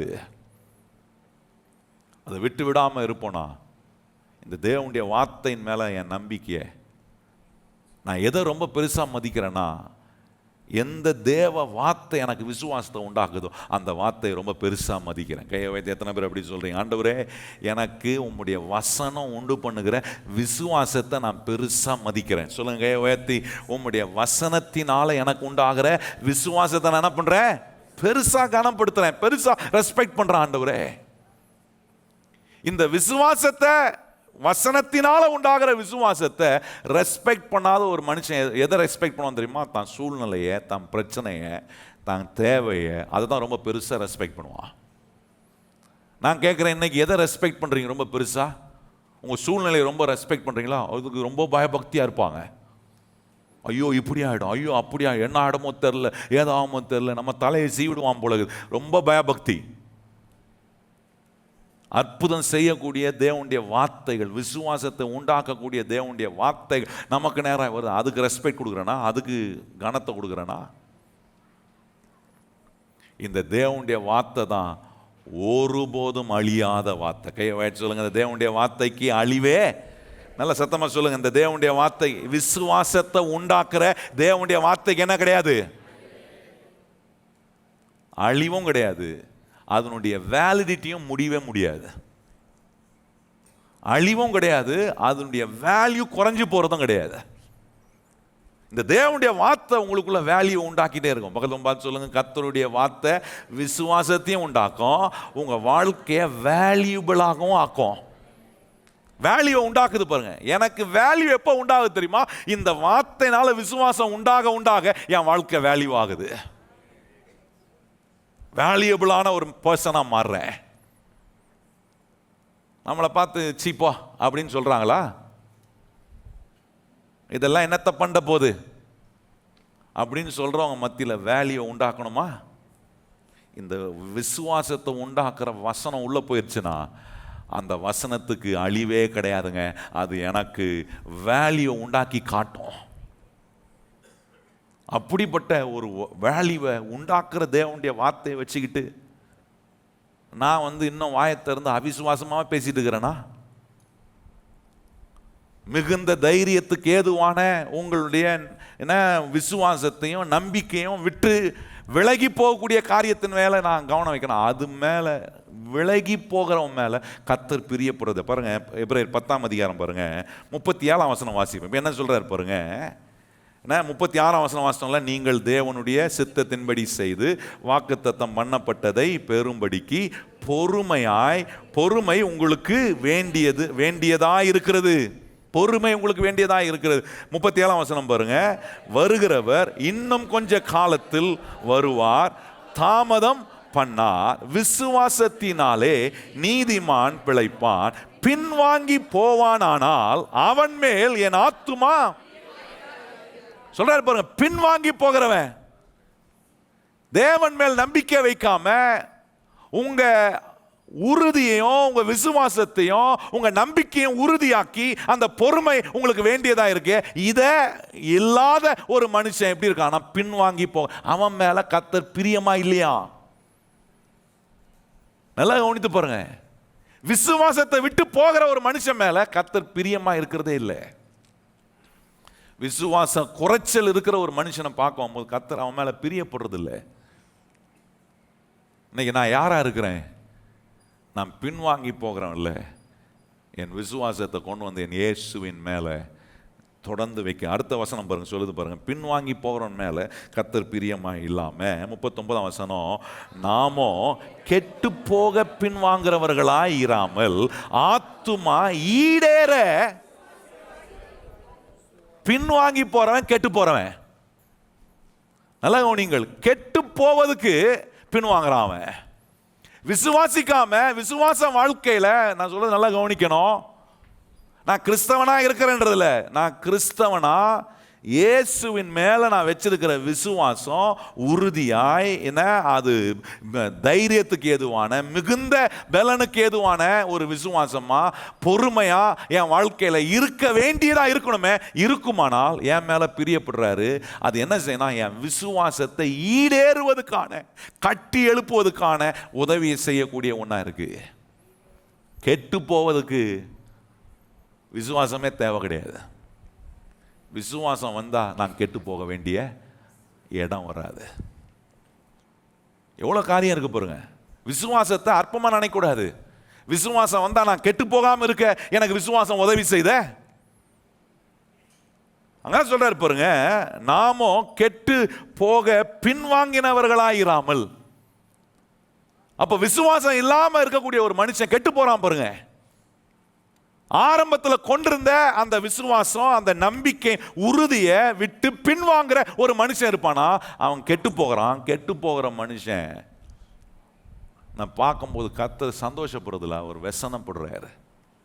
இவ்வளோ வசனம் கேட்டும் பின்வாங்குறானே, இவ்வளோ நான் வழியை காட்டியும் ஏன் நான் அவனுக்காக திறந்திருக்கிற திறந்த வானத்தின் ஆசீர்வாதத்துக்கு கீழே வாழ தன்னை ஒப்பு கொடுக்காம இன்னும் சில விஷயங்களை நம்ம பிடிவாதமாக இருக்கிறோம் பாருங்க. அது என்ன பண்ணுதுன்னா, மேலும் மேலும் நான் இன்னும் அடி வாங்கினதின் மேலே இன்னும் கொஞ்சம் அடி வாங்கிட்டே தான் இருக்கிறேன். அதை தாண்டி இல்லை ஆண்டவரே நான் கெட்டு போகிறவன்ல, நான் ஆண்டவரை விசுவாசத்தை ஈடேற வைக்கக்கூடிய, ஆண்டவரை நான் பலனை பெறக்கூடிய, நான் கிறிஸ்துவோடு பங்குள்ளவனாக இருக்கக்கூடிய ஒரு மனுஷனாக இருக்க விரும்புகிறேன். இதை சொல்லிட்டு தான் இவ்வளோ காஷன்ஸை நீங்கள் கவனிச்சு பாருங்க. ஆரம்பத்தில் இருந்து யாருக்கு சொல்கிறாரு? இந்த எபிரேயர் புஸ்தகத்தை யாருக்கு எழுதினாருன்னா விசுவாசிகளுக்கு எழுதுறாருங்க. ரட்சிக்கப்பட்ட தேவனுடைய பிள்ளைகளுக்கு சொல்றாரு. எப்படி ரட்சிக்கப்பட்டுட்டீங்க? இயேசுவால உங்களுக்கு ரட்சிப்பு கிடைச்சிருச்சு. ஆனா அந்த ரட்சிப்பு நிறைவேறுவதற்கு நீங்க இயேசுவின் மேல உங்க கண்களை பதிய வைத்து உங்கள் விசுவாசத்தை துவக்கினவரும் முடிக்கிறவருமா இருக்கிற இயேசு கிறிஸ்துவை நோக்கி நீங்க ஓடணும். விசுவாசத்துல நம்ம என்ன ஈடேறுவதற்கு காஷன்ஸ் கொடுத்துட்டே இருக்க. பின்வாங்கி போயிடாத. இஸ்ரவேல் மக்களை பாரு, அவங்க பின்வாங்கி போயிட்டாங்க. வாக்குத்தத்தம் பண்ணப்பட்ட தேசத்தை சுதந்தரிக்காம இளைப்பாறுதலுக்குள்ள கர்த்தர் பூமியில அவர்கள் வாழ்வதற்கும் அவர்கள் அனுபவிக்க வேண்டிய இளைப்பாறுதலை காணான் என்கிற அந்த இளைப்பாறுதல் நன்மையை அனுபவிக்க பார்த்தான். ஆனா உள்ள போய் அனுபவிக்க முடியல. இன்னைக்கு நான் நிறைய கேட்கிறேன், ஆண்டவர் எனக்கு செய்கிற நன்மையை, கர்த்தர் எனக்கு உண்டு பண்ண விரும்புகிற காரியங்கள் நிறைய கேட்கிறேன். கேட்கிறவனாவே இருந்துடக்கூடாது, அதை அனுபவிக்கிறவனா மாறணும். கையை உயர்த்தி சொல்லுங்க, ஆண்டவரை கேட்கறது நல்லது, கேட்டதை அனுபவிப்பது அதை காட்டிலும் நல்லது. கையை உயர்த்தி சொல்லுங்க, கேட்கறது நல்லது ஆண்டவரே, கேட்டதை அனுபவிப்பது அதை காட்டிலும் ரொம்ப நல்லது. எதுல இருக்க போறீங்க நீங்க? இங்க வரும்போது கேட்கும் போது நம்பிக்கை உண்டாகுது, நல்லா இருக்கு. வெளியே போன உடனே அந்த உறுதியா விசுவாசத்திலும் நம்பிக்கையிலும் உறுதியா இருக்க வேண்டியதில்லை, விட்டுறனே.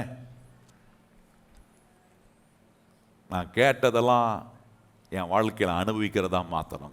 சொல்லுங்க, நான் கேட்குற கர்த்தருடைய வாக்கு தத்துவம் ஆசீர்வாதம்லாம் என் வாழ்க்கையில் என்னுடைய அனுபவமாக, என்னுடைய என்ஜாய்மெண்ட்டாக மாறணும் பாருங்க. அதுதான் விசுவாசத்தில் பொறுமையோட இருந்து பின்வாங்கி போகாம, பின்வாங்கி போகிறவன் மேலே கர்த்தர் ஒரு நாளும் பிரியப்படும். இதெல்லாம் சொல்லிட்டு இப்போ எபிரேயர் 11ஆம் அதிகாரம் சொல்றாரு பாருங்க. ஒரு நல்ல இப்படி இல்லாம விசுவாசத்தில் இருப்பீங்கன்னா உங்களை குறித்த ஒரு நல்ல ரிப்போர்ட் உண்டாகுன்றாரு. வாசிப்போமா? முதல் 2 வசனம் பாருங்க, ரொம்ப அற்புதமா சொல்லியிருக்கோம். விசுவாசம் ஆனது நம்பப்படுகிறவைகள் உறுதியும் காணப்படாதவைகள் நிச்சயமா இருக்கிறது. அதனாலே முன்னோர்கள் எதனால நற்சாட்சி பெற்றாங்க? விசுவாசத்தை ஈடேற வைத்தவர்கள் நிமித்தமாய் நற்சாட்சி வருது. இப்படிதான் வாசிக்கணும். இந்த வசனங்கள்லாம் வாசிக்கும் போது முன்னம் பின்னே என்னெல்லாம் சொல்லியிருக்குன்னு பார்த்து வாசிக்கணும். சொல்றாரு, அதனாலே முன்னோர்கள் நற்சாட்சியை பெற்ற, நற்சாட்சி பெறாதவங்களும் இருந்திருக்கிறாங்க, நற்சாட்சி பெற்றவங்களும் தான். நான் எதோட போய் என்ன சேர்த்துக்க போறேன்? நற்சாட்சி பெற்றவங்க. குட் ரிப்போர்ட் டெஸ்ட் பண்ணிட்டு ரிப்போர்ட் எல்லாம் குட்டா இருந்து நார்மலா இருந்தா உங்களுக்கு எப்படி இருக்கும்? ஹெல்த் செக்கப் அப்படி சொன்னால் தானே புரியும். டெஸ்ட்டுன்னா என்ன டெஸ்ட்டுன்னு தெரியாமல் முழிக்கிறீங்க சிலர். ஹெல்த் செக்கப்னு பண்ணிவிட்டு உங்களுக்கு போய் பிளட் எடுக்கிறானுங்க பாருங்கள். பிளட் எடுத்து உங்கள் கம்ப்ளீட் ஆர்கன்ஸ் எப்படி செயல்படுதுன்ற ரிப்போர்ட்டை வந்து இன்றைக்கி வெறும் ஒரு பிளட் சாம்பிள் எடுத்து எல்லாத்தையும் கொடுத்துட்றாங்க. கொடுத்துட்டு காலைல பிளட்டு கொடுத்ததுலேருந்து ஈவினிங் ரிப்போர்ட் வரைக்கும் அவங்களுக்கு பிபிலாம் ஹையில் தான் இருக்கும். என்ன வரப்போதோ தெரியலையே, ஏதாவது போதுன்னு தெரியலையே, என்ன சொல்ல போகிறானோ தெரியலையே, எது சொல்ல போகிறான்னு தெரியலையே, புலம்பினே இருப்பாங்க. சாயந்தரம் ரிப்போர்ட் வரும், அவங்க புலம்புனதுக்கு ஏதுவாகவே புலம்புற மாதிரி இருக்கும். பிளட் டெஸ்ட் எடுத்துகிட்ட பிறகு அது என்ன இருந்தாலும் என்ன, நேற்று இருந்த மாதிரி தான் இன்றைக்கும் பிளட் டெஸ்ட் எடுத்தா இருக்க போகுது. கர்த்தர் என்ன சுகமாக வைப்பார். அவருடைய தழும்புகளால் நான் சுகமானேன். எனக்கு கர்த்தர் நீடித்த ஆயுசு நாட்களை கொடுப்பாரு. ஏன் நீடித்த ஆயுசு நாட்கள் கொடுக்குறேன்? நான் ஒவ்வொரு நாளும் இயேசுவுக்காக வாழ விரும்புகிற ஒரு பாத்திரம். அவரை சொல்கிற பாத்திரம்னா அவருடைய விசுவாசத்தை, அவர் மேலே வச்சிருக்கிற விசுவாசத்தினால கிறிஸ்துவோட பங்குள்ளவனா இருக்கிற என்னை காட்டணும்னு நினச்சி கொடுத்து பாருங்க. இப்படி ஒவ்வொரு நாளும் ஆண்டவர் கொடுக்குற ஆரோக்கியத்தை நம்பி வாழும்போது நல்ல ரிப்போர்ட் வரும். பக்கத்தில் பார்த்து சொல்லுங்க, என்ன ரிப்போர்ட் வரும்? Good report. சொல்லுங்க பக்கத்தில் பார்த்து, உங்களை குறித்து என்ன வரும்? இன்னைக்கு குட் வருதா பேட் வருதா?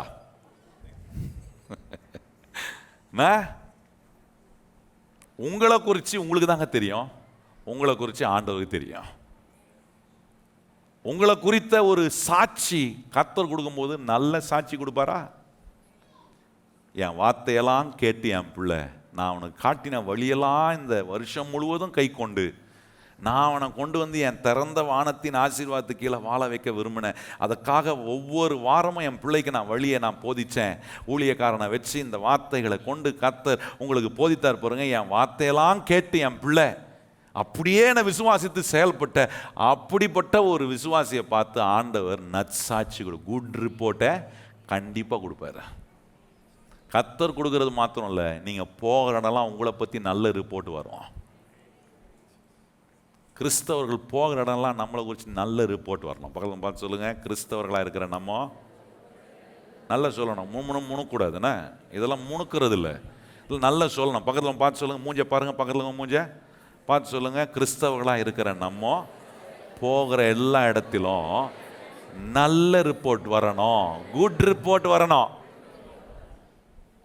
கிறிஸ்தவங்களை குறித்து பாஸ்டர் நிறைய கம்ப்ளைண்ட் வருது. கேட்குறாங்க, பாஸ்டர் இன்னார் உங்கள் சர்ச்சு விசுவாசி தானா? ஆமாம் சொல்லுங்கள், பிளஸிங்ஸ் என்ற விசுவாசி தான். இவங்க இப்படி பண்ணிட்டாங்க பாஸ்டர், அவங்களுக்கு நான் என்னத்தை சொல்றது சொல்லுங்க? இவ்வளோ வசனத்தை கேட்டுட்டு இவ்வளோ அற்புதமான சத்தியங்களை ஆண்டவங்களுக்கு வாரந்தோறும் உங்களுக்கு போதித்து கேட்டுட்டு போய் குட் ரிப்போர்ட்டை கிரியேட், நல்ல நற்சாட்சியை கிரியேட் பண்ண வேண்டியனா துசாட்சியை கிரியேட் பண்ணிட்டு இருக்கிறேனா? அப்படின்னா அது ஒன்று காட்டுது, விசுவாசத்தில் நம்பிக்கையில் உறுதியாக இருக்க வேண்டிய நான் இல்லை, பின்வாங்கி போகிறேன். என் பேச்சு ரொம்ப முக்கியம், என் ஸ்பாபம் ரொம்ப முக்கியம், என் பழக்க வழக்கங்கள் ரொம்ப முக்கியமானதாக இருக்கு. தேவ வசனத்தை கேட்டு விசுவாசம் உண்டாயிருச்சுன்னா குட் ரிப்போர்ட் கண்டிப்பா வரும், நற்சாட்சி கண்டிப்பா உண்டாகும். பாருங்க, ஒரே ஒரு உதாரணத்தை சொல்லி நான் முடிக்க விரும்புகிறேன். பாருங்க, 2 கொரிந்தியர் 4ஆம் அதிகாரம் பவுலை குறித்த ஒரு நற்சாட்சி வந்துச்சு. நான் அதை ரொம்ப விளக்க முடியாது, நான் தொடர்ந்து வர வாரத்தில் அதை இன்னும் கொஞ்சம் சிறப்பாக உங்களுக்கு விளக்கி சொல்ல விரும்புகிறேன். வாசிப்போமா? 13ஆம் வசனம் பாருங்க. அங்கே பவுலை குறித்த ஒரு நற்சாட்சி உண்டாகுது, குட் ரிப்போர்ட் உண்டாகுது. இது போல நம்மளை குறித்த ஒரு குட் ரிப்போர்ட் உண்டாகணும். 13ஆம் வசனம் வாசிப்போமா? விசுவாசித்தேன் ஆகையால் பேசினேன் என்று எழுதியிருக்கிறபடி நாங்களும் அந்த விசுவாசத்தின் ஆவியை உடையவர்களாய் இருந்து விசுவாசிக்கிறபடியால் பேசுகிறோம். நல்லா பவுல் சொல்றாரு, எனக்கு ஒரு விசுவாசத்தின் ஆவி உண்டாயிருக்கு, நான் விசுவாசிக்கிறபடினால நான் பேசுறேன். இப்ப பவுல் பாருங்க, விசுவாச ஆவி உள்ள ஒரு மனிதனா பேசுறாரு. ஸ்பிரிட் ஆஃப் ஃபெய்த், அது ரொம்ப முக்கியம். பாருங்க, விசுவாசத்தின் ஆவி உள்ள ஒரு மனிதனா அவர் பேசுறாரு. அதனால தான் அவருடைய வாழ்க்கை கவனிச்சு பாருங்க, நற்சாட்சியை பெறக்கூடிய ஒரு சாட்சி உள்ள வாழ்க்கையா இருந்துச்சு. இன்னைக்கு நான் அந்த விசுவாசத்தின் ஆவியை பெற்றவனா, இந்த வசனத்தை கேட்க கேட்க இந்த விசுவாசம் உள்ள ஆவி உள்ள ஒரு மனிதனா நான் மாறுறேன். விசுவாசம் உள்ள ஆவி, அந்த வார்த்தை ரொம்ப அருமையா இருக்கு பாருங்க. அங்க சொல்றாரு என்ன, அங்க சொல்றாரு பாருங்க, நாங்களும் அந்த விசுவாசத்தின் ஆவி உடையவர்களாய் இருந்து, அந்த விசுவாசத்தின் ஆவி உடையவர்களாய். அப்போ அந்த விசுவாசன்றது பாருங்க, மனுஷனுக்கு எப்படி ஒரு ஆவிக்குரிய ஒரு மனுஷனா இருக்கிறானோ, ஒரு ஆவி ஆத்துமா சரீரம் உள்ள ஒரு மனிதனா இருக்கிறானோ, அதே போல ஒரு மனுஷன் விசுவாசம் உள்ள ஆவி உள்ள ஒரு மனுஷனாகவும் இருக்கிறான். அந்த விசுவாசம் உள்ள ஆவி உள்ள ஒரு மனிதனா பேசும்போது விசுவாசிக்கிறேன், ஆகவே நான் என்ன பண்றேன், பேசுறேன்றாரு. இவர் என்ன விசுவாசித்தாரு, என்ன பேசினாரு? ஏன் இங்க விசுவாச ஆவி உள்ள ஒரு மனிதனா நான் இருக்கிறேன் அப்படின்றாரு? இதை நம்ம கவனிக்கிறதுக்கு 8ஆம் வசனம் பாருங்க, எப்படி பேசினாரு அப்படின்றத 8ஆம் வசனம் சொல்றாரு பாருங்க. நாங்கள் எப்பக்கத்திலும் நெருக்கப்பட்டோம், ஒடுங்கி போகிறதில்லை, கலக்கம் அடைந்தோம். இதான் பேசுறது. விசுவாச ஆவி உள்ள ஒரு மனிதனா நான் இருப்பேனா, முடிஞ்சிடுச்சு, அவ்வளவுதான், கதை க்ளோஸ், செத்து போயிருச்சு. இந்த முடிஞ்சு போச்சு, செத்து போச்சு, கதை முடிஞ்சிருச்சு. விசுவாச ஆவி உள்ள வாயிலிருந்து என்ன வராது? நம்ம வாயிலிருந்து என்ன வருது? போச்சு, போயிருச்சு, அவ்வளவுதான். அதான் அன்னைக்கே சொன்ன போயிடும்னு. இது நற்சாட்சியை உண்டு பண்ணாது. எத்தனை பேருக்கு நான் சொல்றது புரியுதா உங்களுக்கு? காது உள்ளவர்கள் கேட்டுருக்கிறீங்க நம்புறேன். வாயை திறந்து என்ன சொல்றேன்? போச்சு. அப்பவே தெரியும் இப்படி நடக்கும்னு. இது விசுவாச ஆவி இல்லை. இதுக்கு பேரே வைக்க முடியாது. விசுவாசம் உள்ள ஆவி என்ன சொல்லாதுன்னா, முடிஞ்சிச்சு, போச்சு இல்லை, எப்பக்கத்திலும் நெருக்கப்பட்டாலும் ஒடுங்கி போவது. இதான் விசுவாச பேச்சு. இந்த நற்சாட்சி எடுக்கிற ஒரு மனுஷன் வாயில என்ன வரும்னா, எப்பக்கத்திலும் நாங்க நெருக்கப்பட்டாலும் நான் ஒடுங்கி போவதில்லை. நாங்கள் சொல்றாரு பாருங்க, நாங்கள் எப்பக்கத்திலும் நெருக்கப்பட்டோம், ஒடுங்கி போவதில்லை, கலக்கம் அடைந்தோம். என்ன சொல்றாரு? பிரச்சனை எத்தனை வந்தாலும் அந்த பிரச்சனையை முடிக்க முடியாது. இன்னைக்கு நிறைய பிரச்சனைகள் வந்திருக்கலாம். நீங்க நினைக்கலாம் அந்த பிரச்சனையை முடிச்சிடும், இந்த பிரச்சனையே என்ன சமாதி கட்டிடும்பா. டயலாக் நல்லா வரும் சில நேரம். பிரச்சனை நடுவில் இருக்கிறவங்களுக்கு, இதுவே எனக்கு சமாதி மாதிரி இருக்குதான், இது சீக்கிரம் இந்த பிரச்சனையே என்ன சமாதிக்கு கொண்டு போயிடும். சமாதிக்கு நான் சொல்லணும், விசுவாச ஆவி இருக்குன்னா, விசுவாச ஆரம்பத்தில் கொண்ட அந்த விசுவாசத்தை உறுதியாக, அந்த நம்பிக்கை உறுதியாக இருக்கும்னா, பிரச்சனை இருக்கு ஆனால் இந்த பிரச்சனை முடியாது, இந்த பிரச்சனை என்ன முடிக்காது, இந்த பிரச்சனையை என்ன முடிக்க வைக்க கர்த்தர் என் கூட இருந்த அற்புதமான வேலைகளை அவர் செய்வார். நிறைய நேரம் நினைக்கணும் இந்த பிரச்சனை நம்மளை முடிச்சிடும். இல்லை, பிரச்சனை முடிஞ்சு நான் இன்னும் இருப்பேன், இன்னும் மகிமையான வேலைகளை கர்த்தர் என்னை கொண்டு செய்ய வைப்பார். எந்த பிரச்சனையில் இருந்ததை ஜனங்க பார்த்தாங்களோ அந்த பிரச்சனை வெளியே வருகிறதையும் ஜனங்க பார்ப்பாங்க. என்னை ஆண்டவர் நடத்துகிறதையும் கர்த்தர் ஜனங்க பார்ப்பாங்க. என்னோட ஒருவர் இருக்கிறார், அவர் என்னை எல்லா தீங்குக்கும் விடுவிக்கக்கூடியவரா இருக்கிறார் என்கிற ஒரு விசுவாசம் ஒரு மனுஷனுக்கு இருக்குமானால், பொறுமை இருக்குமானால், எப்பக்கத்தில் நெருக்கப்பட்டாலும் நான் என்ன பண்ணுவதில்லை, கலக்கம் அடைந்தாலும் மனம் என்ன பிரச்சனை வரட்டும். சிலர்லாம் அவங்க வீட்டில் உங்களுக்கு பிரச்சனை வருதான்னு காத்துன்னு இருப்பாங்க.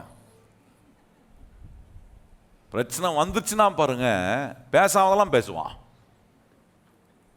என்ன சொல்லுவான்? அதான் நான் அன்னைக்கே சொன்னேன் உனக்கு இந்த பிரச்சனை வரும்னு. இவர் என்னைக்கு சொன்னாரு? சொல்லியிருக்கவே மாட்டார். ஆனால் சொல்லுவான், அன்னைக்கே நான் சொன்னேன், கேட்டியா? பிரச்சனைன்னு வந்துருச்சுன்னா வந்துருவாங்க நம்மளை சுற்றி எல்லாரும். நல்லா கவனிங்க, அந்த பிரச்சனை நடுவே நீங்கள் சொல்லணும், இந்த பிரச்சனை இருக்கு, இந்த பிரச்சனை என்ன முடிக்க முடியாது, இந்த பிரச்சனையை முடிக்கிறவர் என் கூட இருக்கிறாரு. இந்த இந்த சரீரத்தை, இந்த மாம்ச சரீரத்தை பலப்படுத்துகிற ஒரு தேவன் ஒருவர் இருக்கிறாரு. நிச்சயமா என்ன இந்த பிரச்சனையை முடிக்க வைப்பார். எத்தனை பேர் கையை உயர்த்தி சொல்றீங்க? இன்னைக்கு எந்த பிரச்சனையோட நீங்க வந்திருந்தாலும் வலது கரத்தை உயர்த்தி சொல்லுங்க, அந்த பிரச்சனை என்ன முடிக்காது. சொல்லுங்க வாயை திறந்து, அந்த பிரச்சனை என்ன முடிக்க முடியாது. சொல்லுங்க வாயை திறந்து, அந்த பிரச்சனை என்ன முடிக்க முடியாது. என்ன கர்த்தர் அந்த பிரச்சனையை முடிக்க வைப்பாரு. எத்தனை பேர் கையை வைத்து சொல்றீங்க? என்ன அந்த பிரச்சனையை கர்த்தர் என்ன செய்ய வைப்பாரு? அதுக்கு தான் விசுவாசம் பாருங்க. அந்த பிரச்சனையை என்ன முடிக்க வைக்கிறாரு பார்த்தீங்களா? அப்போ ஒரு நற்சாட்சி உண்டாகுது. அந்த பிரச்சனை என்ன முடிக்கும் போது கெட்ட சாட்சி உண்டாகுது. யாருக்கு? என்ன பத்தி துச்செய்தி உண்டாகுது. ஆனா பிரச்சனையை என்ன கர்த்தர் முடிக்க வைக்கும் போது முன்னோர்கள் நற்சாட்சி பெற்றாங்க பாருங்க விசுவாசத்தினால். இப்போ நான் விசுவாசிக்கிற தேவன் இப்போ எனக்கு ஒரு நன்மையை உண்டாக்குறாரு. அந்த நன்மை என்னன்னா, எந்த பிரச்சனை என்ன முடிக்கும்னு நினைச்சாங்களோ அந்த பிரச்சனையை கர்த்தர் என்ன வச்சு முடிக்க வச்சு இன்னைக்கு என்ன கர்த்தர் தலை நிமிர நிற்க வச்சிருக்கிறார் என்கிற இந்த ஒரு அனுபவம் நடக்கும்போது ஒரு நற்சாட்சி எனக்கு உண்டாகுது. பிரச்சனையில் உட்காந்து அழுதுகிட்டு ஏன்னா புலம்பிக்கிட்டு இருக்கிறவங்கள பார்த்து கர்த்தர் பிரியப்படுறதே இல்லை. ஏன்னா பிரச்சனை தான் பெருசாக பார்க்குறீங்க. கர்த்தருடைய வார்த்தை, அந்த வார்த்தை உங்களுக்குள்ள உண்டாக்குற விசுவாசம், அந்த விசுவாசம் கொடுக்குற பொறுமை, அந்த விசுவாசத்தினால் உண்டாகிற பலன், இதெல்லாம் கொஞ்சம் நம்ம யோசித்தோன்னா, இதெல்லாம் கொஞ்சம் தியானிச்சோன்னா, நான் சொல்கிறேன் நம்மளை எல்லா இடத்திலும் நற்சாட்சி பெறுகிறவர்களாய் கர்த்தர் மாற்றுவார். எத்தனை பேர் அப்படி நற்சாட்சியை பெறணும்னு விரும்புகிறவங்க கையை வைத்தி காட்டுங்க பார்ப்போம். ஆண்டவரே, நான் போகிற இடத்துலாம் என்ன சாட்சி பெறணும்? Good report. சொல்லுங்க பக்கத்தில் பார்த்து, என்ன ரிப்போர்ட் வரணும்? பிளட் டெஸ்ட் எடுத்தா குட் ரிப்போர்ட் வருதா இல்லையான்னு எனக்கு தெரியல. ஆனால் இன்னைக்கு நான் பேசின வசனம் உள்ள போச்சுன்னா குட் ரிப்போர்ட் வரும். ஏன்னா குட் ரிப்போர்ட் நீங்கள் உங்கள் பிளட் டெஸ்ட்லேருந்து குட் ரிப்போர்ட் வரணும், நீங்கள் சாப்பிட்றத பொறுத்து தான் இருக்குது. இப்போ நான் கொடுத்துருக்கிற வசனத்தை சாப்பிட்ருக்கீங்க பாருங்க, இது வரைக்கும் பேட் ரிப்போர்ட்டாக இருந்திருக்கலாம். இன்னிலிருந்து கேட்ட இந்த வசனம் உங்கள் வாழ்க்கையை நல்ல ரிப்போர்ட்டுக்கு நேராக மாற்றும். உங்களை நல்ல ரிப்போர்ட்டுக்காக கர்த்தர் உங்களை உருவாக்குறார். அப்படிப்பட்ட மகிமையான வேலையை கர்த்தர் உங்களுக்குள்ள செய்கிறார் பாருங்க. அடுத்து சொல்றாரு பாருங்க, நாங்கள் எப்பக்கத்திலும் நெருக்கப்பட்டோம், ஒடுங்கி போகிறதில்லை, கலக்கம் அடைந்தோம், மனம் முறிவடைவதில்லை, துன்பப்படுத்தப்பட்டோம். விசுவாச ஆவி உள்ள ஒரு மனிதன் பேசுற பேச்சு. துன்பம் வருதா? ஆமா வருது. துன்பத்தின் நடுவில் இருக்கிறீங்களா? ஆமா இருக்கிறேன். ஆனா இங்க சொல்ற துன்பப்படுத்தப்பட்டோம், கைவிட. எனக்கு இருக்கிற நம்பிக்கை என்னன்னா, துன்பம் வருது, அசைக்குது, நம்மளை அப்படியே போட்டு உலுக்கி எடுக்குது. ஆனா எனக்கு தெரியும் என்ன உழுக்கு, என்னை கைவிடாம பிடிக்கிற ஒரு கர்த்தர் என்னை பிடிச்சிருக்கிறாருங்கிற தைரியம் எனக்கு இருக்கு. இந்த ஜப்பான் நாட்டுக்கெல்லாம் போனீங்கன்னா அடிக்கடி சுனாமி வருமா. நம்ம ஒரு முறை சுனாமி பார்த்து நம்மலாம் இனிமே பார்க்கவே கூடாதுன்னு இருக்கிறோம். அங்கே அடிக்கடி சுனாமி வருமா பாருங்க.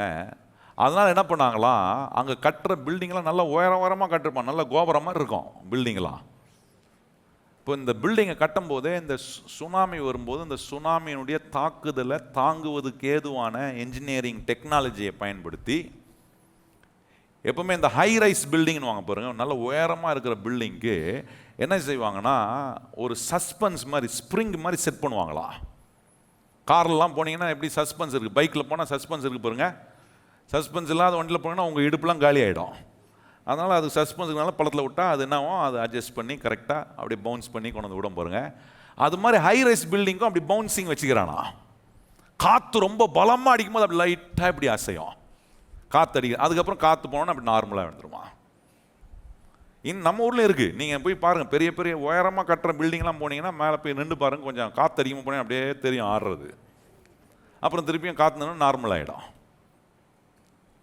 அந்த ஒரு உதாரணத்தை இங்கே நம்ம கவனித்து பார்க்குறோம். என்ன சொல்கிறாருன்னா, துன்பப்படுத்தப்பட்டோம், ஏன்னா என்னை கைவிடாதவர், எந்த பக்கம் துன்பம் வருதோ அப்படியே போகலாம், ஆனால் இன்னொரு பக்கம் என்னை தூக்கிட்டு வந்து நிறுத்துகிற ஒரு கரம் என் கூடவே இருக்கு. அவர் என்னை வலுவாதபடிக்கு தாங்கிறவராக இருக்கிறதுனால எனக்கு தெரியும், துன்பப்படுத்தப்பட்டோம் நான் என்னப்படுவதில்லை.